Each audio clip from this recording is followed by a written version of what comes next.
That's funny. All right, here we go.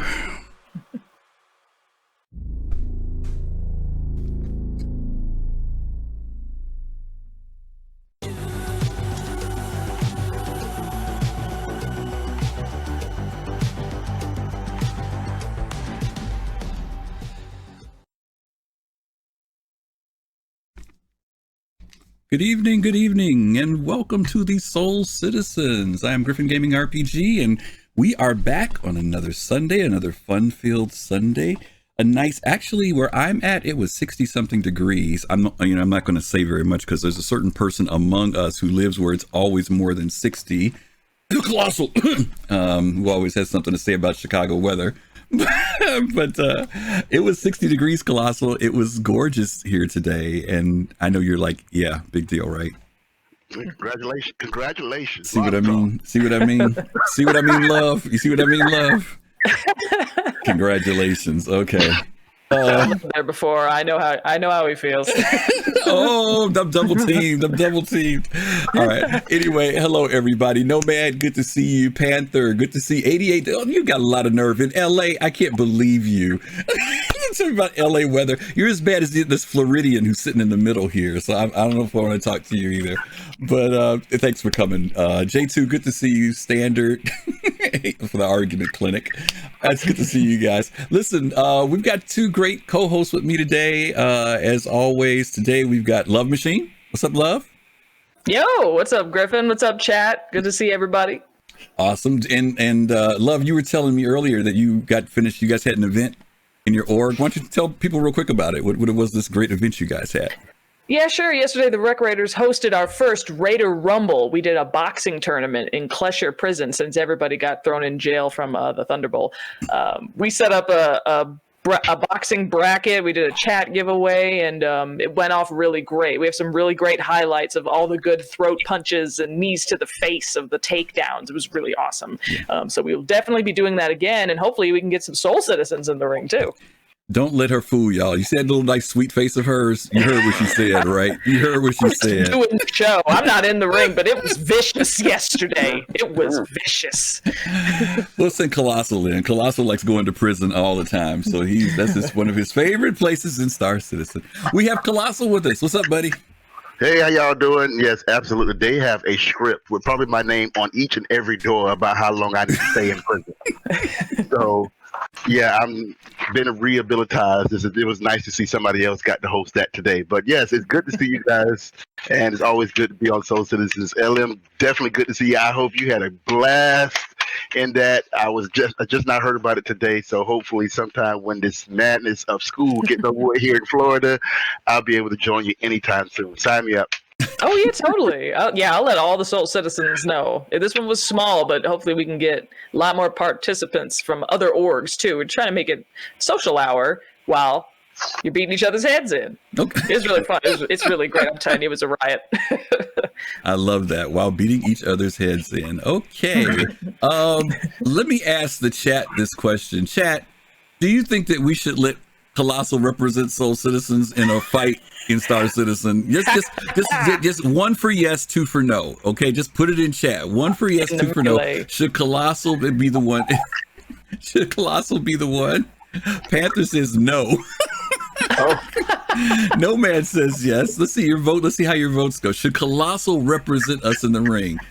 Okay, Unseen Cross. There you go, Kelosal. So far, you got it so far. Not bad. Rec Raiders are here. Hey, Rec Raiders. We were just talking about Rec Raiders. Awesome. There's my president right there. We were talking about Rec Raiders. Kelosal on stream here. We want to get him in the ring representing Soul Citizens. Oh, my God. Let's do it. Well, you know what? Everybody's saying yes. Standard Dev put 3.5 in, so there you go. Whatever that's supposed to mean in relation to you being in. But we'll see what happens. Kelosal, what's the longest you've been in prison? What's the longest time you ended up getting? The longest time I've been in prison was over 20 hours. Ooh. That was one time. And that was the second time I got put in prison. The first time was 11 to 12 hours. And then the second time, I swore I did something less consequential, and I got put in jail for 20 plus hours. So You Way to bad go, boy. CIG. Go ahead and implement that thing that I asked you guys about Arcade. Implement that. How about that? Yeah. Worry about. And then people start really crying about how long they have to stay in prison because every time they serve would be in game. Yeah, you're a bad boy. You're gonna start some stuff, but prisons will be another day. We're not gonna get on that today because that'll open up a whole kettle of fish. All right, let's. We're gonna jump into it, guys. And by the way, Pout says because you have an awesome background picture, you should get a 1. Right. So there you go. Okay, that's right. Listen, as you guys know, today's title for today's show is Update 3.13. And as most of you know, Update 3.13 went out to everyone in the PTU this week. So everybody has access to it. There's still some things that they're working out. But I will say within the last week, we saw some great improvements. I was out with one of our friends yesterday with Nihilus. Kelosal was out a little while ago. We didn't run into any 30Ks. We got to do some of the things that we hadn't had a chance to do in game. Got to explore one of the sinkhole caves. We got to protect the MT out. We ran around. We were out for quite a while, and things were really good. So that was one of the things we were really excited about. Stessig, thank you for that. We appreciate. Thank you. It was a Stessig. Oh, and Nick's Outcast. Thank you for the follow. Thank you, Stessig. Thank you. I see this a big hello, soul citizens there. We appreciate that. And anyway, so we did spend some time in there. There is kind of a rate of how much each one of us have put in time. Colosal's probably put in the most time, then probably me, and then probably Love. So there may be some times where we may not comment, and Kelosal may be the one filling us in. But we also want to know, as always, from chat, any comments that you guys have. So feel free to put those in chat as well. So again, we got a lot to cover. I just got into an interesting conversation. I'm talking to my 2 co-hosts here over the weekend with one of my buddies, Gladestone. And Gladestone said, and I want to ask you guys this question because I understand his question. He said that, well, there isn't that much in the patch. You know, they just did, he called it a patch. I called it an update. Do you feel that, and this is a real quick before we jump in, and Love, I'll start with you. Do you think that CIG, when they put these out, that they are, and this is what I said. I said a patch is when it's a fix. An update is when new content gets added. That was my definition of it, right? And I outlined some things to him that I felt kind of fell into that category. But I do understand there are a lot of people in the community who often feel that when these updates don't come out, that they don't have, there's something that they're looking for. And what is it that you think people are looking for in the game other than a new ship? Is there something else they're looking for? Game mechanics, missions? What do you think that people would feel a little more satisfied with when a patch comes out? For this one especially, I think people were looking forward to the medical gameplay, and that's going to take longer than we thought it was. So that was one system. And yeah, as we look down the list, a lot of it is systems, and a lot of it is extra features of things that we're getting now. Not like, I mean, I remember the blissful days of when we finally got food and drink, and that was like a big deal. We had got food and drink and hot and cold temperatures, and that was, you know, you had to change your mindset. Right. I'm not seeing a lot here that's going to make us change our mindset as we play. You know what I mean? Okay. Fair enough. Plus, what about you? I'm going to add on to in a different manner. I think what they're doing, and I've had conversations with other people about this, is for some reason, and maybe I'm putting too much into this, but I've seen a lot of things they put into this new patch or build or whatever you want to call it, because I don't just go in looking for what they are telling us to do. I go in looking for other things like, did they put in any lighting? Is there any new sound in there? Are the TVs working? You know, the last time the TVs were working really big, well was when they put the xenophobe things in there. And now all of a sudden, if you go to Microtech and you look at those same TVs that they put the xenophobe threats on, there's actually working monitors about departure and arrival times. Right. And now that's actually up there now. So I look at a lot more of the aesthetics parts, and there's a lot more than what people actually think if they just pay attention and go and look. The VFX, the FFX, all that stuff is new, and there's a lot of things in there. And like I said, even with the fact of the Gladius having now what they call the gold standard, although we're still waiting for the compass roads to come up there and the ships, you know, Aegis and whatever that starts up when the ship starts. We're still waiting for that. But if you look at ships like the Gladius, and if you go and look at the Talons, Mm-hmm. And the Talons had it prior to this patch, you're not starting to see components start to come in. So I get the sense now that they're building a build. They are building an IP that is basically going to allow us to stay in the ship and use every functionality possible. I see this as a long-term effect. Okay. Okay. You know, and for me to answer my own question about what are people looking for when these updates come out, I think one of the things that will satisfy the community, no, don't get me wrong, I think the community is always going to be hungry for the next big thing, right? I don't think there's ever going to be this complete satisfaction. But LM, you mentioned about like when food and drink came in, temperatures, that kind of, you know, it brought in a new element to the game that people kind of responded to. They also responded terribly when they thought it was going to be a survival game. But once they found out it wasn't, they were like, okay, this isn't so bad. I think that the player cap is one thing. And what you said also, once we are able to go into a new system, I think if those two things happen, where we move from 50 people to, let's say, 100 or 200 people, whatever the number is, and the fact that there's a little bit more breathing room in the sense of places to go, I think that there's still going to be that dynamic of missions, and we can get into this on a whole nother show, talking about what is a sandbox and how much of what happens in a sandbox is contingent upon the developer versus dependent upon the players. Because I think that's a huge contention for me right now. Because I still think that players aren't always taking advantage of the sandbox. There are plenty of people out there who want to play, who want to do something, but we're not connecting. Now, admittedly, some of that is CIG's fault because organizations don't have a really good way to communicate with each other.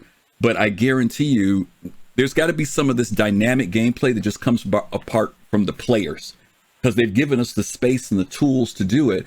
I think we've just kind of been so used to waiting on the developer to kind of hand feed us or spoon feed us something that we don't realize that we can go out and create our own stuff. So we see it happen in the machinimas, where people go out and actually create these scenarios, even if they're just 6 minutes long. We've seen machinimas 30 minutes long. I think that we just got to be a little bit more imaginative, but I think that, as we kind of continue to grow, we'll be getting there. Gladestone, saw you come in and say hi to everybody. Hey, Glade, good to see you. Okay, let's jump right into it, guys. For update 3.13, there were a bunch of things and I'm just going to go through the list real quick, and then we're going to do a breakdown on each one of them. Cave entrances were a part of this update. FPS Cave missions, ship-to-ship docking, signed distance fields, that's the new shield tech. Reputation UI was added into the Mobi-Glass. New quantum sensitive and time delivery missions. Some of us remember that when we did Xenothreat. Pushables, push-pull mechanic was put in. Mounted guns were brought in. Force reaction staggers were taken to a new level than the previous force reactions we saw. The Cyclone MT was added, and then the ship naming was added. Now, those are the things at the very top of the list when we look at the notes for what was in the update. But as Kelosal said, there's a lot more stuff if you go down further down on the page that they list that show up. And some of them aren't even things I listed here. So let's start out with the very first one, guys, and that's hull visual degradation. Some of you guys already know this. We know we're just kind of going through it because hopefully within the next week, it's going to go live and people will have a real clear understanding of what's in the game. Introducing visual wear and tear to player ships as they age and degrade. Ships will suddenly change depending on how long they have existed in the universe until the ship is repaired using Cryastro services or remade with an insurance claim. With the initial release, most ships will have this, but the following ships are currently not enabled. There's a bunch of ships they list: the Anvil Hawk, the Reliant, the Archimedes, the Dragonfly, the 600i, the Gladiator, the Scythe, the Caterpillar, the Valkyrie, the Cartual, the Ursa Rover, the Mustang variants, and the Terrapin. One thing that was in here that I think a lot of people may have missed, maybe they didn't, was the fact that Cryastro's coming back. Were you around when Cryastro was around, Love, or was that after you? That like activated some memory cells in the back of my mind because I was there just for a little bit of that before that left. You activated a memory. Okay. It's been so long, and I almost oh wow, like wait, I did see that before. The floating repair. Right. Oh my gosh, I might have to look up some videos. Yeah. I've only experienced that a little bit. Oh, wow. No, Standard, we don't have it. They're bringing it back. We used to have it. Some of you may remember that there was an actual station that was a refueling repair station that existed. I forget what it was between. Was it between, there was one that was like, it was, I can't even think of what it was. Oh, wow. Trip Rodriguez. Trip, thank you so much. Trip is rating us with a party of 37. Whoop. Hype train. Hello, Oh. Trip Train. The Trip Train is Trip. here. Thank you guys Okay. so much. Welcome to Soul Citizens. Trip, I hope you had a good night tonight. I'm sure you did. Dude, we were checking you out last night. You were decked to the nines. We saw you with the cool goggles on and everything. So we got to get you on the show pretty soon because you were looking really sharp. I was digging it last night. Thank you all for coming. We are just doing a little bit of there he is. Wii U. We were talking a little bit about 3.13 gang. So yeah, Cry Astro is being brought back in, and we don't know where those stations are going to be. But you do remember them, Love. That was the big thing, right? I do. Okay. Yes. All right. Yeah. Colossal, you remember him? Barely. Yes, I had to look. First, I was like, "What in the hell are you talking about?" And then I had to go ahead and go back and look about the station. Oh yeah, that was a highly that was a hot area Yep, for it a was. lot Wow. of PvPers. Mm-hmm. And you go there, you go ahead and you refuel there, and a lot of times you didn't even make it off the station because somebody was blowing you up as soon as you got fuel. There were a lot of missions that ran through that area. I wouldn't say that was a part of it, but a lot of people ran through there to go ahead and fuel up and leave. That was the very first, I won't say rest stop, but it was the very first fueling area where you stopped, you fueled, and then a lot of us did get out and look at our ships. Yes. A lot of the times. Yes. And you remember it also had the drones that would fly out and repair your ship. Remember that? With the lasers would come off of them and stuff. Yeah. The little door would open up. They would come out from the door. They would go ahead and repair your ship. And then they would go ahead and go back in. You saw the little commercial signs that were there right in front of you. It was an interest. I was wondering why they took it out. And I'm thankful that you brought it up, Griff, because I mean, good Lord, I was completely lost. I was like, "What are you talking about? Is this Tesla or whatever?" And then I go back and look, and I was in there. That was very cool. Yeah, Sinbal 187 and Papu, thank you both for the follow. We appreciate you folks following us today. So let's talk about this whole degradation. Love, I don't know if you've had this happen to you. But I was out with some friends a few weeks ago when we first went into PTU, and we wanted to go check out a cave. And so we landed our ship and was very happy. And one of our friends was going to join us. And so they decided to join us. And when they got there, they decided to just fire off a round of countermeasures and dirty up our ship really bad. So I won't say who that person is who's drinking out of a cup right now, but that's what they did during their time joining us. But we found out later that it wasn't their fault. I was blaming this person because when we tried to leave, the windows of our ship were so covered up, we couldn't even see. I had to fly back to Port O in third person view because you couldn't see out the windows no matter what. So they finally fixed it. As you guys know, a little while back. Did you ever get to experience any of that, Love? Did you ever see when the windows were funky, or were you? I have not been in the PTU long enough to see a ship get dirty. Let me put it that way. Cool. Because I pretty much go to place and repair and change ships, or like the PTU kicked me out. I was having a lot of struggles, but that's what I heard, that it would dirty up your windshield and you couldn't see, and there was nothing you could do about it until they changed that. So it's good that they changed that. Yeah, you had to make it to a port. You had to do the repair, and then they would go away. And the other thing was too, I don't know if that was with certain ships. We were in a Cutlass when it happened, both times. And both times the windows, I mean, within like 30 minutes, you started seeing them fog up. And at first you kind of thought maybe it was like a depth of field thing. And then you started realizing that your windows became completely opaque and you couldn't see outside of them. So that was kind of funky. Trip Rodriguez says, my Pisces windshield was getting so scratched I couldn't see through it. And it was happening. Yeah, while you were trying to park in the carrier. Because it's probably based on time, not on what environment you're in. Perhaps. Yeah, it is. It's a time thing, and it was too fast. What I thought it was that maybe the clock for it was set too fast.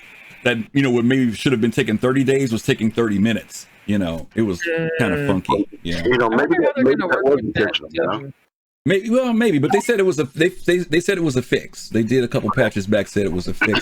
Let me one last quick thing to both of you guys, because I got to get your comments on it. How does this help? What is this visual degradation? Is it just something cosmetic, or is it actually something that we can see that will, for as a pilot, you need to be paying attention to with your ship? And I'll go with you first, Colossal, this time. I mean, I haven't played any space game where this was a particular issue. So, I mean, obviously it never helps for pilots, right? When you're flying and all of a sudden your ship, the windows is that bad. I mean, is I don't see it unless you're one of those types of pilots you're like going out there and you like PvPing and things like that, and this is just as much of an issue as FPS. Then fine, you're gonna be repairing your ship a lot of the times, depending on what the longevity is before your ship gets dirty. Mm-hmm. If you're one of those types of industrial people that just go out there and don't care how your ship look, and you got all sorts of raw damage and rust and stuff like that, you're not gonna care about all that type of stuff unless So I don't know if that's going to affect anybody's gameplay that much, unless you're just one of those types of people who just like to, decouple and use inertia to fight ships. Okay, so you see it more as a cosmetic thing? Yep. Okay. What about you, Love? You think it's cosmetic, or you think it'll extend into something beyond just cosmetics? I see it as cosmetic, because if it got to the point where it would like harm components or keep your landing gear from coming up, for instance, there's so much rust, like you let the feet, sit on the ground for so long that there's rust or like rocks got in your system. That would, be realistic. Then you could just easily fix it. It would be realistic, but you could easily fix it. And, I don't know how long would that take? And then you fly, and these are spaceships that are optimized for your different environments and stuff. So they should be protected. I don't know. They could just say, oh, there's so much dust in your engines, they're not firing correctly. I don't know. I hope they would make those decisions, but so let me throw this at you guys then, because what I think the key thing here is not just the fact of it saying that there's dirt, but there's another word they used, which was wear. And that's the thing that I think is the key word here. Because wear means usage, and that there's been some type of integrity change in the ship. So I'm wondering whether or not, even though initially, as Kelosal said, it may be a cosmetic thing, and like you were even saying to a certain degree, Love, I'm wondering whether or not it is a sign that if there's a certain amount of wear, that there may be a certain amount of fragility that may be even happening to the metal of your ship. And that if you don't from time to time go in and have that thing checked, that, yeah, you can ride around with that dirty ship if you want to, but there's also wear taking place on it. Now, that may not be the case. It may be completely cosmetic. I actually hope that it is. Over time, it's kind of like you got to take, like they do this with boats, right? They'll take a boat in and they'll dry dock it, and they'll have to go in and do like scrub the, the barnacles off of it and everything, and kind of get it back to what it should be.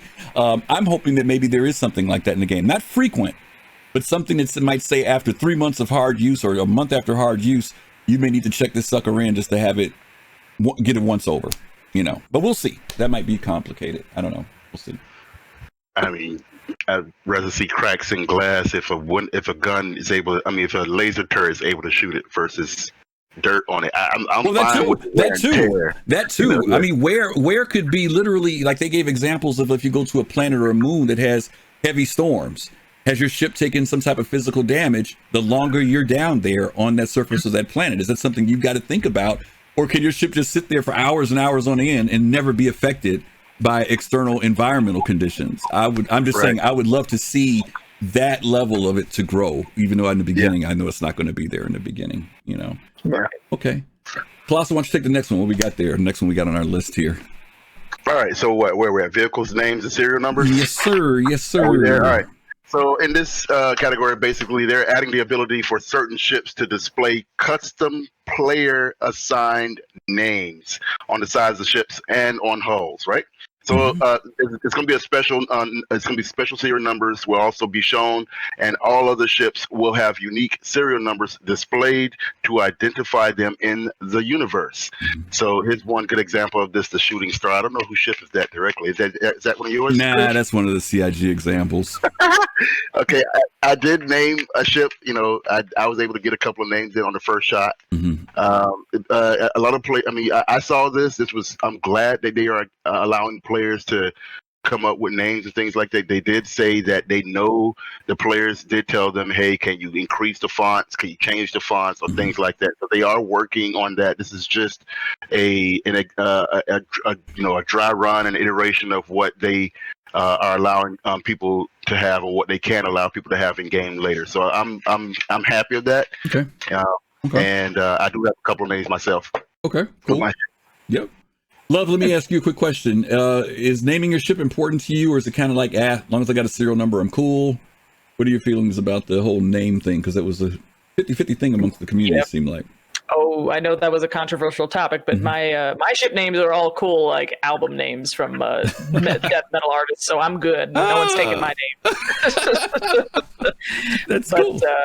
Yeah, and I think it's really cool. I think it's a great feature to have. If Star Citizen is about like having the personal connection with the universe and having a personal connection with your ships, like that's awesome. Yeah. I do know the struggle right now is that the text is kind of small, but also have you guys heard about, for instance, on the Mercury Star Runner's advocacy skin, which is black and gold, that because the text on the regular MSR is in black font, that right now if you have a name on the advocacy skin, you can't see it. You can't see it. They might have fixed it by now, or they will fix it soon. But so like another piece is maybe the name or maybe the trim of your ship, you can change the color, so you can have your org colors or any type of organizational colors in the game. If there's like the Bounty Hunter Guild has a color, you can be like, this is my Bounty Hunter vessel.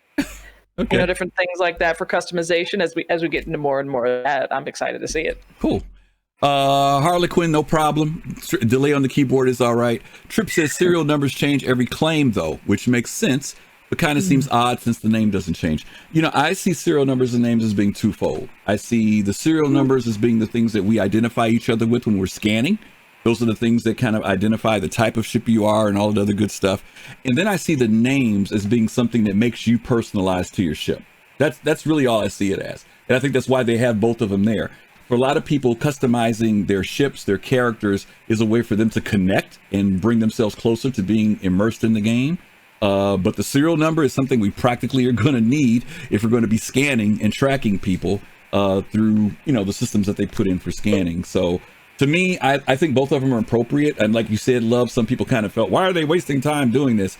But I think it's a much bigger picture than just the fact that, it's nice to have your name on the side of a ship. I think it's a little bit more value to it than that. And a lot of people like to personalize their things too. That's what I mean. It's you don't have to. You can leave it blank. Yeah. Right. And how many enterprises have we seen throughout the decades? Yeah. Different serial numbers. Yeah. Same ship. It's the same name. So different ships. Yeah. Yep. Right. Good point. Enterprise A, B, C, D. Well, Enterprise aircraft carrier, Enterprise space shuttle. There's something to that whole thing of naming. It's an ownership. It's a distinctive way to distinguish yourself from other people. Just like there are going to be people who worry about paint jobs. Paint jobs is going to be a big thing to them because they want to stand out and be different. They don't want to be the same black and white, Avenger flying around in space like everybody else. So, okay. All right, Love, next one's on you. All right, we're looking at ship-to-ship docking V1, because there's a lot more steps coming. Adding the ability for the Merlin snub ship to dock and undock within the RSI constellation, along with guidance mode UI to ensure correct alignment during the docking process. Players will be able to use the auto-land system and manual flight to dock. You take off from your constellation, press the landing gear button, and to start docking, target the constellation and hit the landing gear to initiate the UI. So you'll get like a different screen that tells you and gives you feedback on like, are you aligned right to be able to fuse two ships into one and be on that ship's physics grid. You can do the same process to dock with another player's Connie, but you will need to request permission to dock and have that player approve it before you can dock with their ship. Very cool. I know, Love, you haven't had a chance to try docking yet, right? I have not. I don't have a Connie or a Merlin. Oh my God, I'll show you right now. As soon as we get off of this game, let's jump on and I'll show you it right now. I've seen some of the videos and it looks really cool. It is. And especially with the foresight that it needs this UI and that they put a lot of work into like, how is this interface going to give the players the feedback they need to adjust appropriately? I know that's a bigger deal, of course, than like, okay, so now two ships are touching and their grids are one. And of course, the animations too. The animations are a big deal. Getting out of a ship onto the floor of another ship. So this is exciting to see, and I do expect this to take a while, and then with other ships and other options, like they could take all the time they need because this is not easy. Yeah, absolutely. Kelosal, what about you? Ship-to-ship docking, have you had a chance to experience it? Way to go, Elite Dangerous. Star Citizen. Oh, Lord. Oh, no, you didn't. This is phenomenal. I'm embodying GG for you guys. I'm starting She sure did. She rolled her eyes for you too, man. Oh my I god. served Phoebe on her behalf there because I think this right here, I appreciate the efforts Oh my of what god. Elite Tech is doing, but at least Star Citizen, we've been waiting for this, right? We've been waiting for this for a long time. Mm-hmm. And the fact that not only can you dock while the ship is not in motion, but you also can auto dock while the ship is in motion. Mm-hmm. And as they are fine tuning this type of gameplay, I mean, I had a Connie, I got rid of it. Mm-hmm. Now I'm thinking about getting it back again because of just this one particular motion. But bravo to CIG with this, and I look forward to more happening with this type of technology. And to your point, I ended up just taking my Aquila out by myself. Went out, jumped in it, and I was able to undock from the ship, fly around, do a couple 360s, and come right back and land. It was a very smooth process. I know, as you mentioned, Kelosal, there's some bugs a little bit when you're in motion. And for some people, have had this kind of rubber banding effect that when they start to lock on, it kind of jumps and all of a sudden locks into the ship. But I will say this. I remember when I bought my first Connie years and years ago, the thing that drew me to it was this idea of having that snub fighter that was attached to it. That there would be that aspect of being able to undock. And a lot of people bought the Constellation because of that. And they've waited a long time, like you said, for this particular tech to come in. And it is amazing. I will say this, when you understand what it means to be able to bring these ships together, for the grids to work together, even being able to step out of one ship into another and move out in such a way that the way they've structured it, it is really amazing technology that they've been able to pull this off. So kudos to CIG for something that we've been waiting on for a very, very, very, very, very long time. Let's jump into Reputation. I'm gonna let Kelosal talk about this one. I'll read it, but he can talk about it because he's been dabbling in it. This feature, oops, I got to change the screen, don't I? Whoops, that's not the right screen. That's the wrong thing. I'll bring it up in a second. This feature adds the addition of a new Mobiglass app that will give players insight into their reputation with the important NPCs and organizations they have to interact with. This will also include a total list of reputation ranks, including those that have been completed and the ones that they're actively working on. So Kelosal, why don't you go ahead and talk about it? I'll bring it up for you. I mean, I've been waiting on something like this for a long time. I mean, we've all been waiting on Reputation and how this was going to play out in game. And you finally see something like this. I've been waiting on some type of a library that we can track as we go and play the game. And this allows not only just for some type of a library or a journal, but it also basically allows us to see how our affiliations with other people or other events may affect other people and other events that we may want to affiliate ourselves with, or at least have an interaction with. There's a career tracker, there's a dossier. They do have certain types of, it looks like levels, level 1, level 2, with certain types of perks that go along with this. There's an affinity bar where you can go ahead and move to negative or positive. And if you go ahead and let's say you're friends with Pacheco, you're not going to be in good spirits with Blackjack or Vaughn, or if you're doing something for Blackjack or Vaughn, you're not going to be in good affinity with Pacheco. So there's a lot of things here: contacts, organizations, history, which part of the region and space they're in, which company they're working with. This is one good positive step for CIG, and I'm definitely now let's go ahead and leads into other gameplay like tourism, or like transporting organizations or transporting people from one place to the other. This all leads into that now, and it opens the door finally. So right now it's just strictly NPC based for the Reputation for now, right? Okay. Right, for now, yeah. Okay, cool. Love, what do you think about this whole thing with Reputation? Will people get into it? To not to go too far off, what Kelosal mentioned about Elite Dangerous, and Reputation is a big thing in there. Do you think that people will really kind of pay attention to this whole who I'm in good with and who I'm in bad with kind of thing in the game?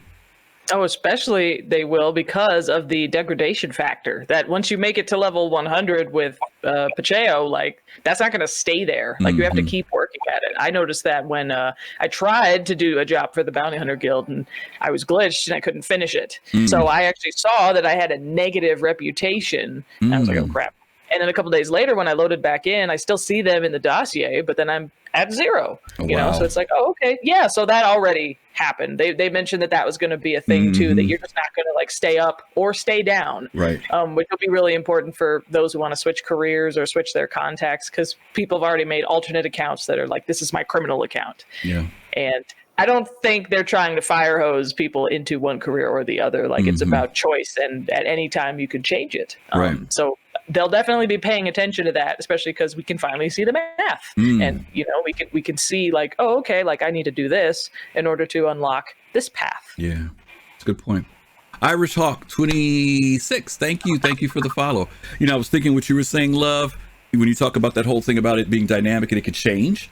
The other thing too is that if I want to stay in good with somebody, then I have to continue. So I can't, you know, be good with them and then decide to leave for 3-4 months and then try to come back and think that the relationship is, you know what I mean, the same as it was when I left, you know. So if I want to maintain that relationship, it kind of forces me to a certain degree to say, well, I got to occasionally go do some work for Twitch, you know what I mean, to stay in good with her. If I've been gone for a long time, like in real life, somebody may say, hey, you know, where you been? I haven't seen you in a while, you know, because the value of those missions also increase depending on your reputation with these folks. So you get the higher missions by staying in good with somebody. You know, it's not that you can't work for them anymore, but they may not going to give you those diamond missions, you know, that you would normally get if you had been in really good relationship with them. So that's pretty cool. Okay. Yeah. All right. Awesome sauce. Let's see. The next one is on Kelosal. Yep, object push and pull. This basically is a system where the mechanic allowing players to grab some larger objects and move them around an environment by either pushing or pulling them. The initial implementation will have usable trolleys that players can find in the world at space stations, cargo decks, and underground facilities. I've tried this, and it's got a lot of work to go on, but because it's kind of hard to get it up a ship's ramp. It don't work. It's bugged out with getting on ramps. It's totally bugged out. Yes. Oh, wow. Mazzocast, thank you for the raid. Thank you for the raid, Mazzo. By the way, you did a good job on Captain's Table yesterday. I was watching you. Good show, buddy. Thank you so much for the raid. Go ahead, Kelosal. I'm sorry. No, I mean, so like I said, and I've seen, I tried it one time, and as soon as I put my hand on it, I took my hand off of it, and I was like, somebody else can try it. I've seen other people try to do it and not be so successful at it. So one of those things that is just a long time coming, and I guess it's going to be coming a long time. Okay. All right. Yeah. Love, did you get a chance to push your card around yet? I have not. I haven't even found them, mostly because I haven't looked for them. You know, people already posted where they are. I just haven't looked for them. Okay. So I'm excited. I know it'll take a little bit of work, but I'm excited for the implications of dragging NPCs out, like bounties, you know, into the bounty pods, or the medical gameplay implications. If you have, you know, people that are injured in the field, and we got to wheel them out. Like, so that's exciting to look forward to with that tech. Very, very cool. I'm glad. Well, I'm glad she said that, because I was going to say, you know, when this cart thing came out, people got all worked up about cart. Why are we worrying about pushing carts around? Blah blah blah blah. But the point was that this was the first iteration of the tech, not of the carts. And they've already showed us a couple things. We had a sneak peek a couple months ago, some of you may remember, where they showed us a medical bed that was in the game. They showed us how you'll be able to push, the NPCs will be able to push things like ladders over to ships for you to get in and out of. There are other things that this push-pull mechanic are going to affect later on. So, you know, the carts are cool. That's great, but it's not about the carts. I guess that's the word I want to say. Maybe we should make a meme about that. It's not about the carts, right? It's not about the carts. It is about the push-pull tech. And we saw some of it happen when we started with body dragging, and it's going to extend into other things in the game later for when you have habitations, all this other cool stuff. So, yeah. Trauma carts. I like that, Harlequin. I will say this, though, about it. They really gave us carts with analog wheels that rotate. Yes. This was after they spent a whole lot of IAE talking about, hey, we just released the Nomad. It hovers forever with this landing gear. So you have showed us you can make something that hovers forever and can do that appropriately. It'll hover, you know, 0.5 meter off the ground perfectly in perpetuity. And yet you gave us carts that are not hover sleds. It's coming. It's Just coming. saying. It's coming. That's my thing. Is really It's in the coming. futuristic space game, carts with wheels. No disrespect to fast cart, wheels. It's Fast cart coming. can't have a sled. Good point. Good point. All right, let's go on to the next one. We don't have a visual for this one, but we can talk about it though. I think that's one you love this time. Yes, absolutely. Which is actually it's allegedly chained to the mounted gun Mhm. aiming. So mounted guns, further expanding the player's arsenal by allowing them to take control of a mounted gun on either a vehicle or the ground. These weapons will offer greater firepower and stability at the cost of mobility. With the initial implementation, players can find these scattered around junk sites and underground facilities. Okay. Not something I've seen, something I've read about, and I'm, it's one of those where it's like, oh, that's cool. Not really sure what the practical implication is, other than if you make your own, sandbox scrimmage around it. Yeah. Have you seen these, Kelosal? I have not. I have not found these yet. As a matter of fact, I've been listening to other people talking about it, and the more the what I've heard about them is, oh, they found them, but some things don't work with them quite yet. So this is one thing. This is the second thing that I have not been able to participate in is finding these mounted guns. But chat, maybe chat can go ahead and inform us and let us know where they found it at and what type of experience they had with that.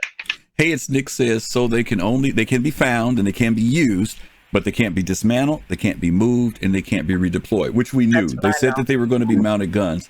Now, again, first iteration, introducing it into the game. I know some of the places they placed them was like in junkyards, and they also had showed us on one of the videos where they're looking to put them as, plants on top of homesteads, maybe for the purpose of defending, in the turret areas and something like that. We don't know completely what the tech is behind that. But because the fact that they are mounted is really interesting, but I'm sure there's some method to the madness. But for those of you who've had a chance to use them in chat, have you been able to just go up there and just pull the trigger, or did you actually put them to good use in some form? I would love to know if anybody in chat wants to respond to that. Okay, so that's the mounted guns. Let's move on to the next one, which is the Tumbrel MT. Another piece of controversy that came into the game. Some people were very excited about it because of the build, the fact that it has both a ballistic cannon or gun on it, as well as rockets or missiles on it. Some people were like, why didn't they do that in the first place instead of making these three separate Tumbrel vehicles? I got a chance to go out with it last night for the first time, and it was interesting. I really like it a lot. That's the first thing I want to say about it. I do like it a lot. I was impressed with it. I was just sharing with Love earlier, who's really into racing, that it felt like they have definitely done some tweaking with the driving mechanic for this, because it handled very well. It was easy to drive, but it kind of had a feel to it when I drove. Now, some of you all may not have felt that same way. Maybe it's just because I haven't driven in a while, but it felt like that they had done some tweaking to the driving mechanic for this. Love, you said you got a chance to go out today, right? In the MT? I actually did not. No, I was testing a different feature we haven't talked about yet. Oh, okay, cool. Yeah, I got info on one feature. Okay, gotcha. Kelosal, what about you? Did you drive it yet? Oh, of course. When it first came out, I was all over this vehicle. I love it. I don't know why people are complaining about it, because honestly, they built this in response to the community. And so I don't. It kills me how people was like, well, you should have brought it out. Well, that's the reason why they brought it out, because a lot of people were saying, why don't you have a ground vehicle like this? And they built this, so now everybody's saying, well, it makes this one obsolete, this one obsolete, this one obsolete. Well, okay, if that's the case, then fine. But I'm gonna tell you right now, I love this this vehicle. Two missiles took out the shields of Akani. Just boom, boom. Took out the shields of Akani. So I can only imagine, had I gone in and continued on shooting those other two missiles, because it has four of them, right? I believe the Akani would have been going with the third missile.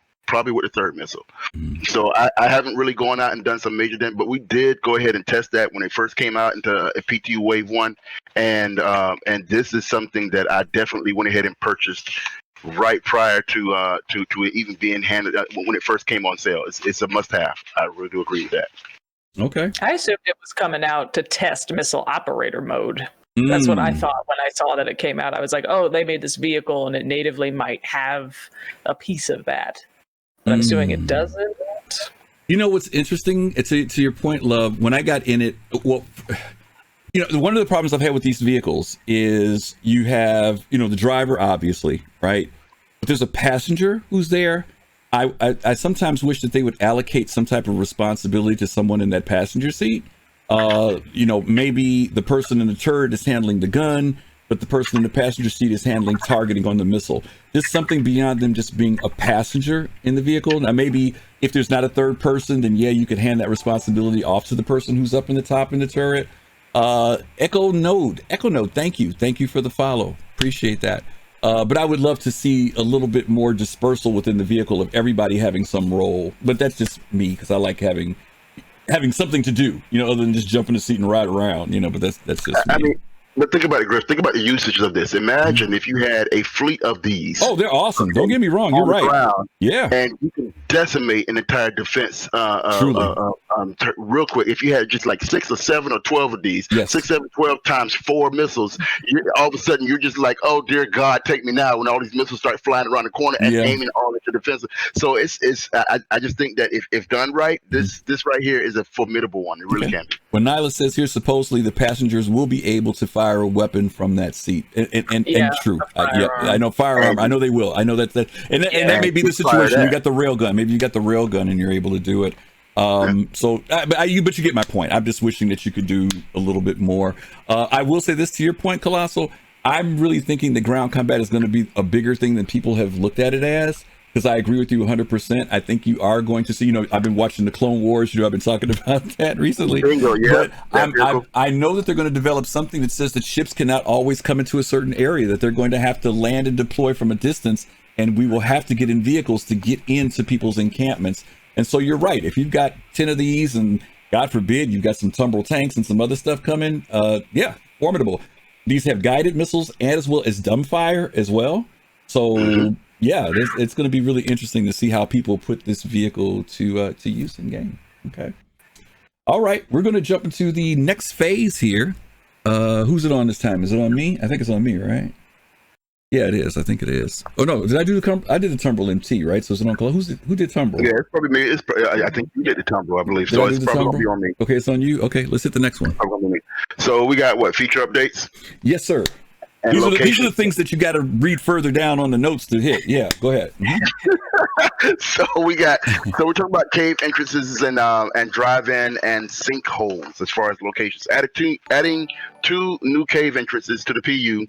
The drive-in entrance will allow players to enter using a ground vehicle, while the sinkhole entrance will require players to enter and exit using a ship. These new entrances will replace some of the existing cave entrances, as well as adding additional caves onto planets and moons. Now that video there is me and my buddy Nihilus. Shout out to Nihilus with his piloting last night. This was our first time doing a sinkhole. He's kind of checking it out, making sure that we can get in there. We also realized that as we were on our way down that there were 2 other ships down there. Nihilus, I don't remember what it was. Was it a Vanguard? And I want to say a freaking freelancer. Did y'all blow it up? Once we go down. Now, see, there you go. There you go. Why has everybody got to be violent, man? Yeah, you know what I'm saying? So we go to just keep watching the video and you'll find out. How's that for an answer? So we make it down there. And we were amazed at the size of this cave, because I mean there were these 2 other large ships down there, and we were still able to come down there and park. Yeah, Fist, I know we got to get him some therapy. The brothers, that's the Sith. Wants to wave the white flag when they come out. That's the Sith side of him speaking, as we know.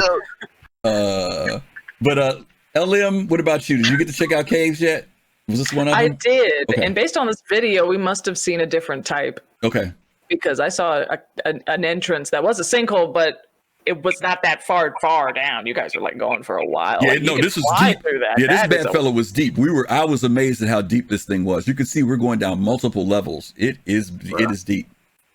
Yeah. The one I found, the flatbed was only maybe like 20 meters below the surface. So it was pretty cool because then you could, land, get out, look up, and if it was night, you could see the stars. So you were just like in a cool, just a cave opening. And then what's really cool is on the missions for these, it will tell you in the mission, this cave can only be accessed by foot. This cave can be accessed by a small ship. So if you're looking for those, it will tell you that in the missions, which you do have to get some rep to get the missions that have the cave entrances big enough for ships.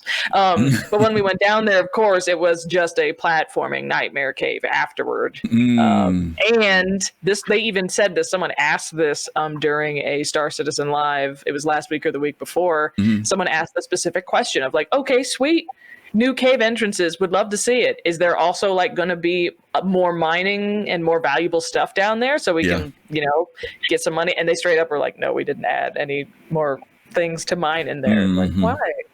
What was nice? Because I went in there and there was only one mineable upon entering. Oh, wow. And we spent 20 minutes platforming.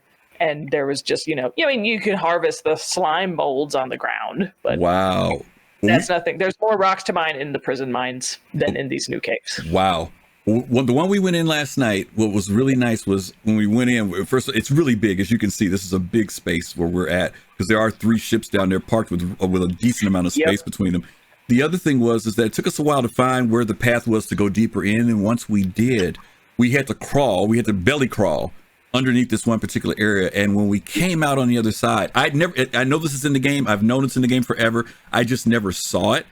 In a lot of the caves, when you go down deep enough, you guys know where you see that thing where the little light bugs or the light things on the ceiling are there. I saw it for the very first time last night. And it looked amazing because it was like coming after doing this belly crawl for this probably felt like a good 20 meters. You come out and the whole room was illuminated by the ceiling of these lights, and it was so cool. And we did find minables in there. I mined several rocks while I was in there. And in fact, they were good ones too. They were Aphorite or something. I was surprised. And maybe I found a dry one. Are you on Daymar in that video? Yes, this is Daymar. Yeah, this Daymar. If you want to know where this particular hole is, I can tell you. This is Kudra or the open one, not the closed one. The closed one has the regular walk-in mine. The open one has this, and you'll see it. That there's a sinkhole, a very large sinkhole there. Okay, so that's where we were for that. Griff, you would have seen a lot more lights had y'all blown up those 2 ships that was up. Here we go. Oh my goodness. Oh boy, oh boy, oh boy. Okay.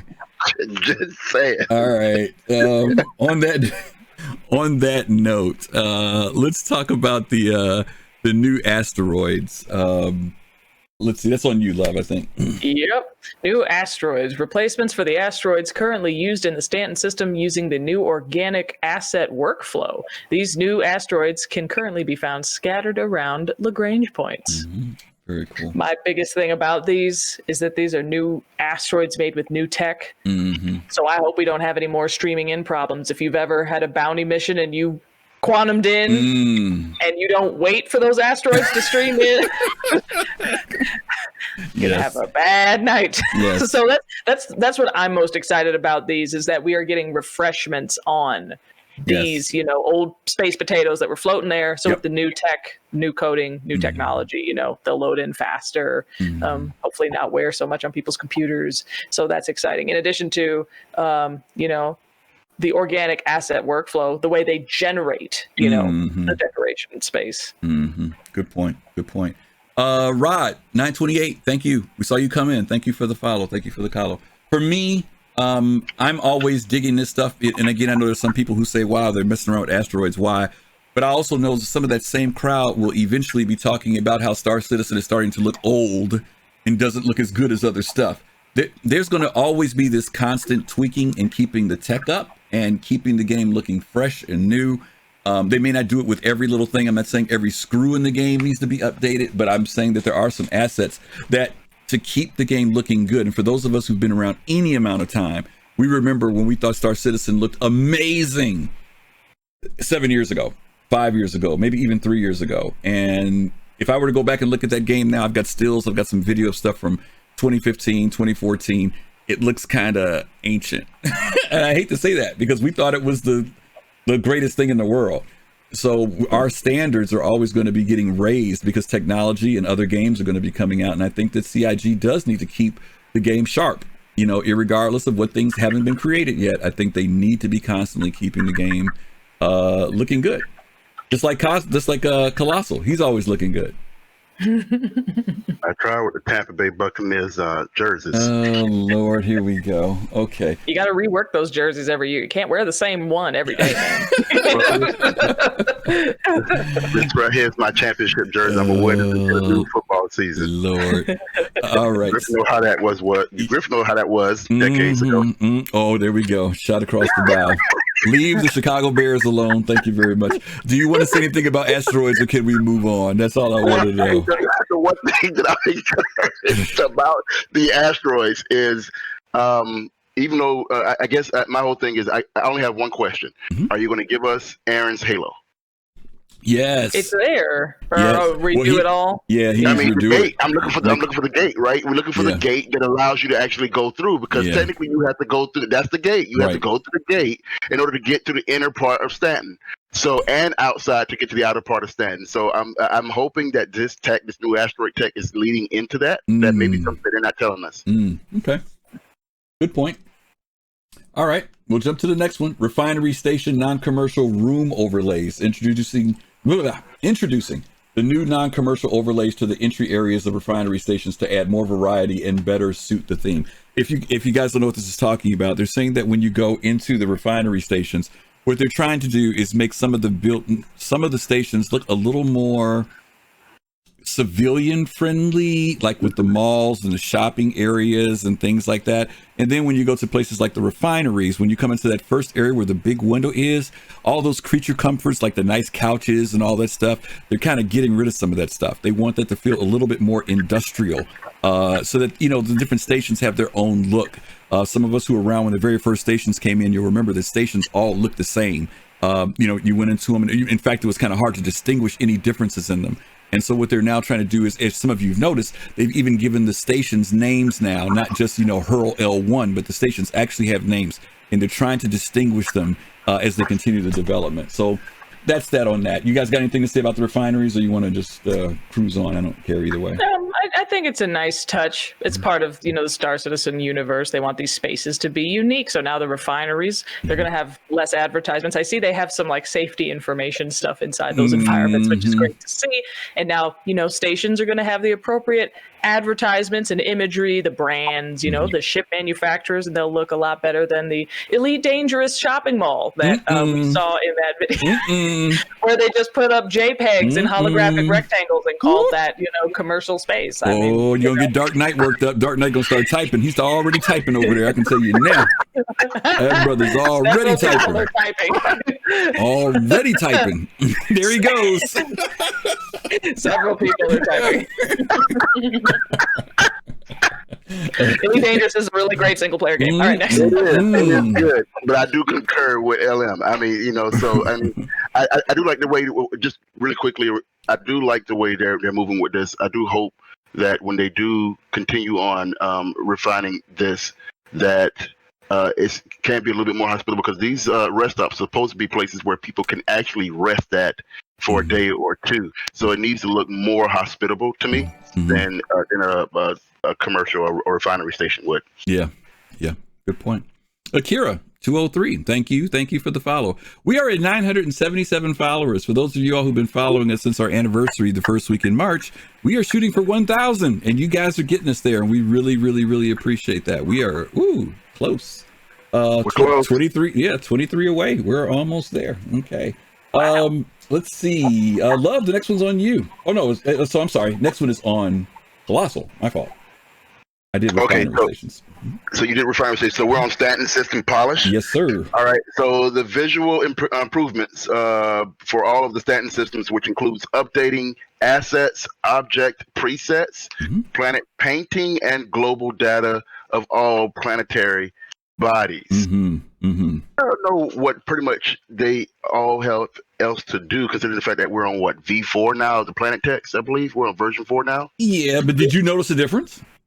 I know some major difference, even after they declared that they've done with at least the planet text. I mean, the planets are gorgeous. Ariel and Aberdeen don't look like orange blotch. out there anymore. So they got trees and systems, trees and areas. There's a lot of VFX, a lot of sound out there now that you normally don't hear. Good job, CIG. Yep. Love, what about you? Anything with the graphics? Did you notice anything when you went in on this patch? Yeah, from what little I've seen, just like Kelosal said, like it is gorgeous. Like it is. I mean, that's why we play Star Citizen too. I mean, it envelops you like no other in the environment. The detail down to the surface, the rocks, the grasses, the trees, the wind, the storms, and of course, most importantly, when you are thousands of kilometers away and you can see that. Yes. Yeah, Ariel looks absolutely gorgeous right now. The colors of the terrain, the materials that make it up. I mean, it's incredible. This polish was well deserved and well implemented. Yeah. Harlequin, it's funny that you mentioned about the flora.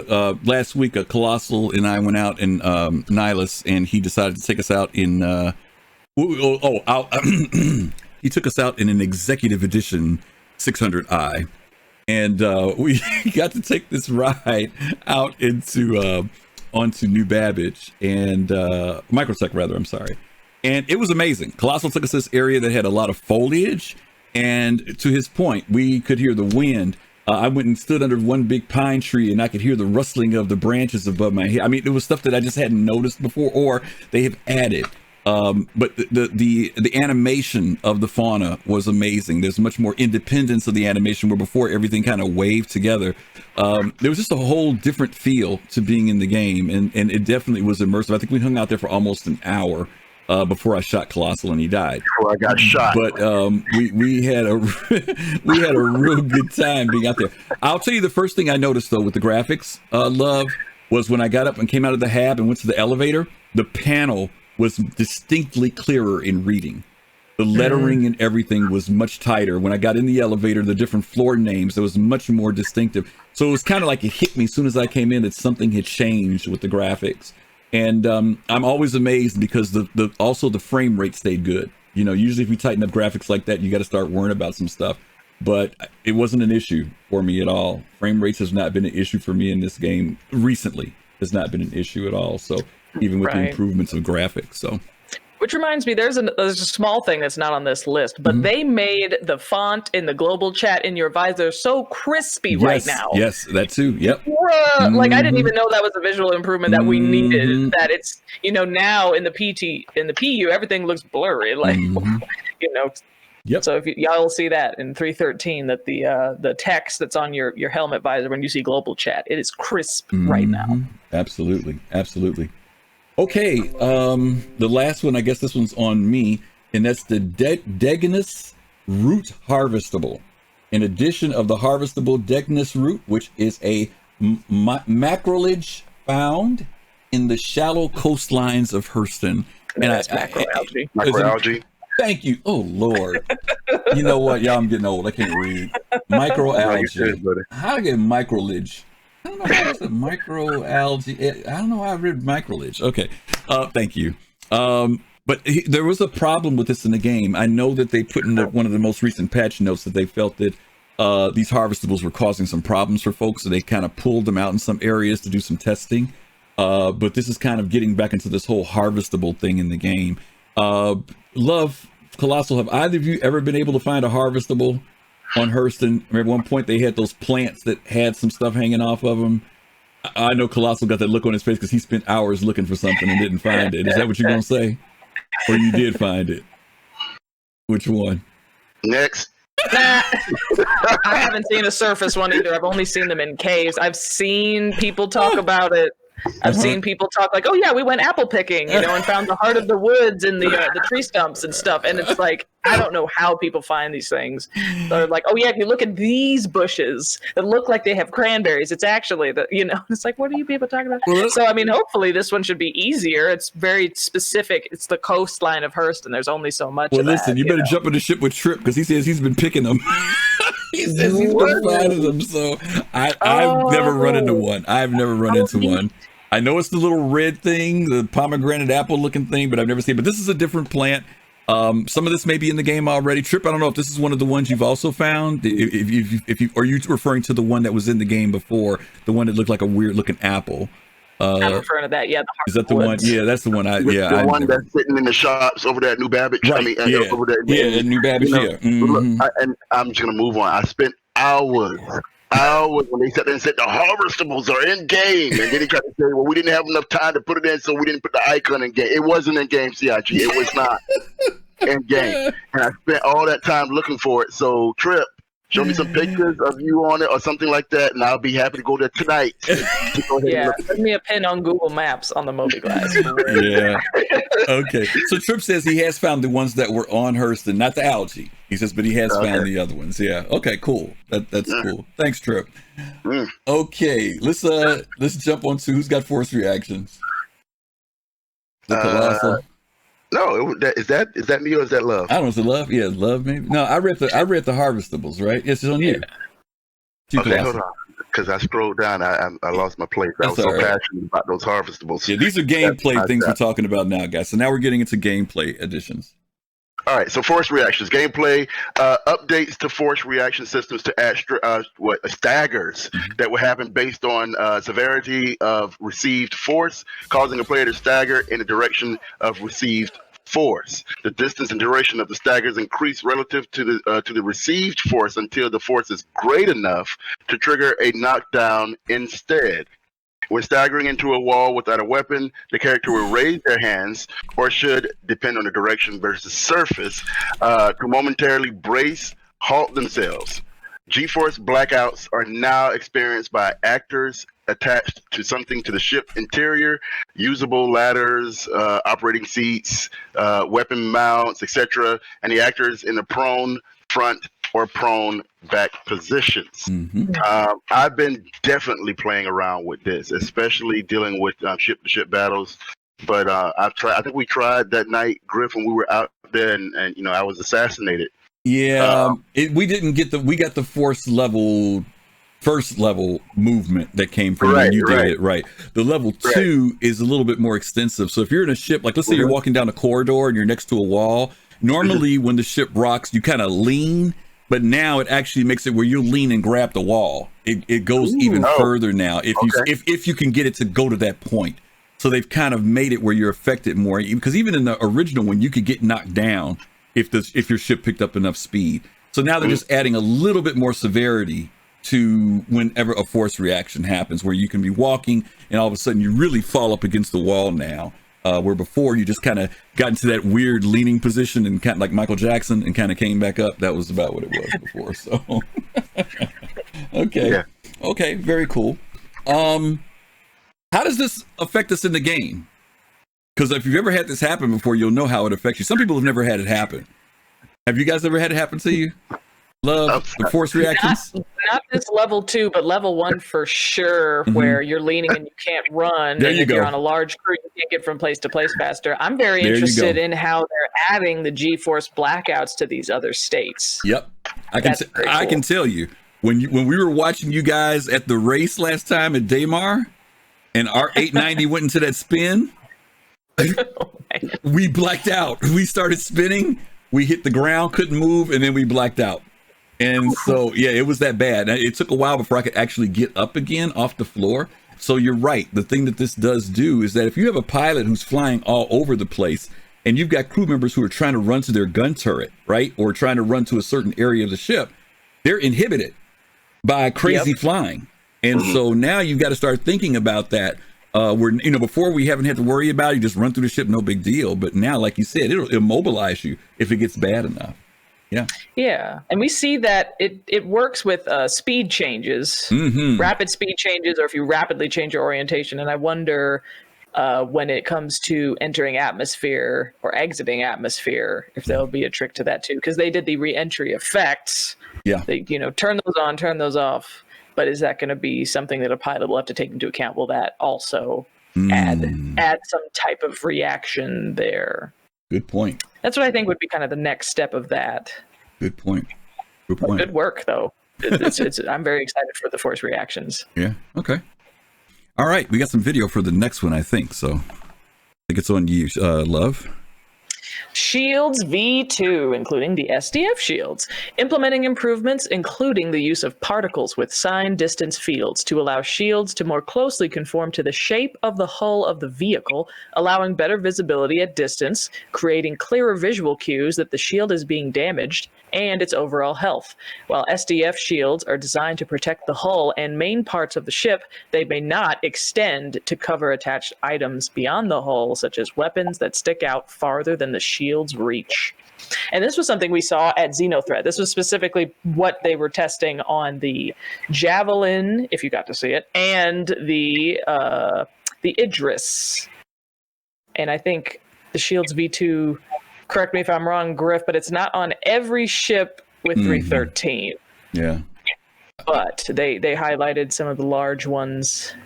I mean, larger ships that can stand through a lot of ship-to-ship combat and see the shields reacting. This is a very cool one. I think a lot of people are excited for this. I know I am, to get the visual satisfaction of when you hit a target and you can see where you're hitting a target. Good point. Kelosal, why don't you talk a little bit about this video, because this was your video. Yeah, I'm glad you recorded it. I went ahead and you can't put a copyright against me either for recording you, so go ahead. No, of course not.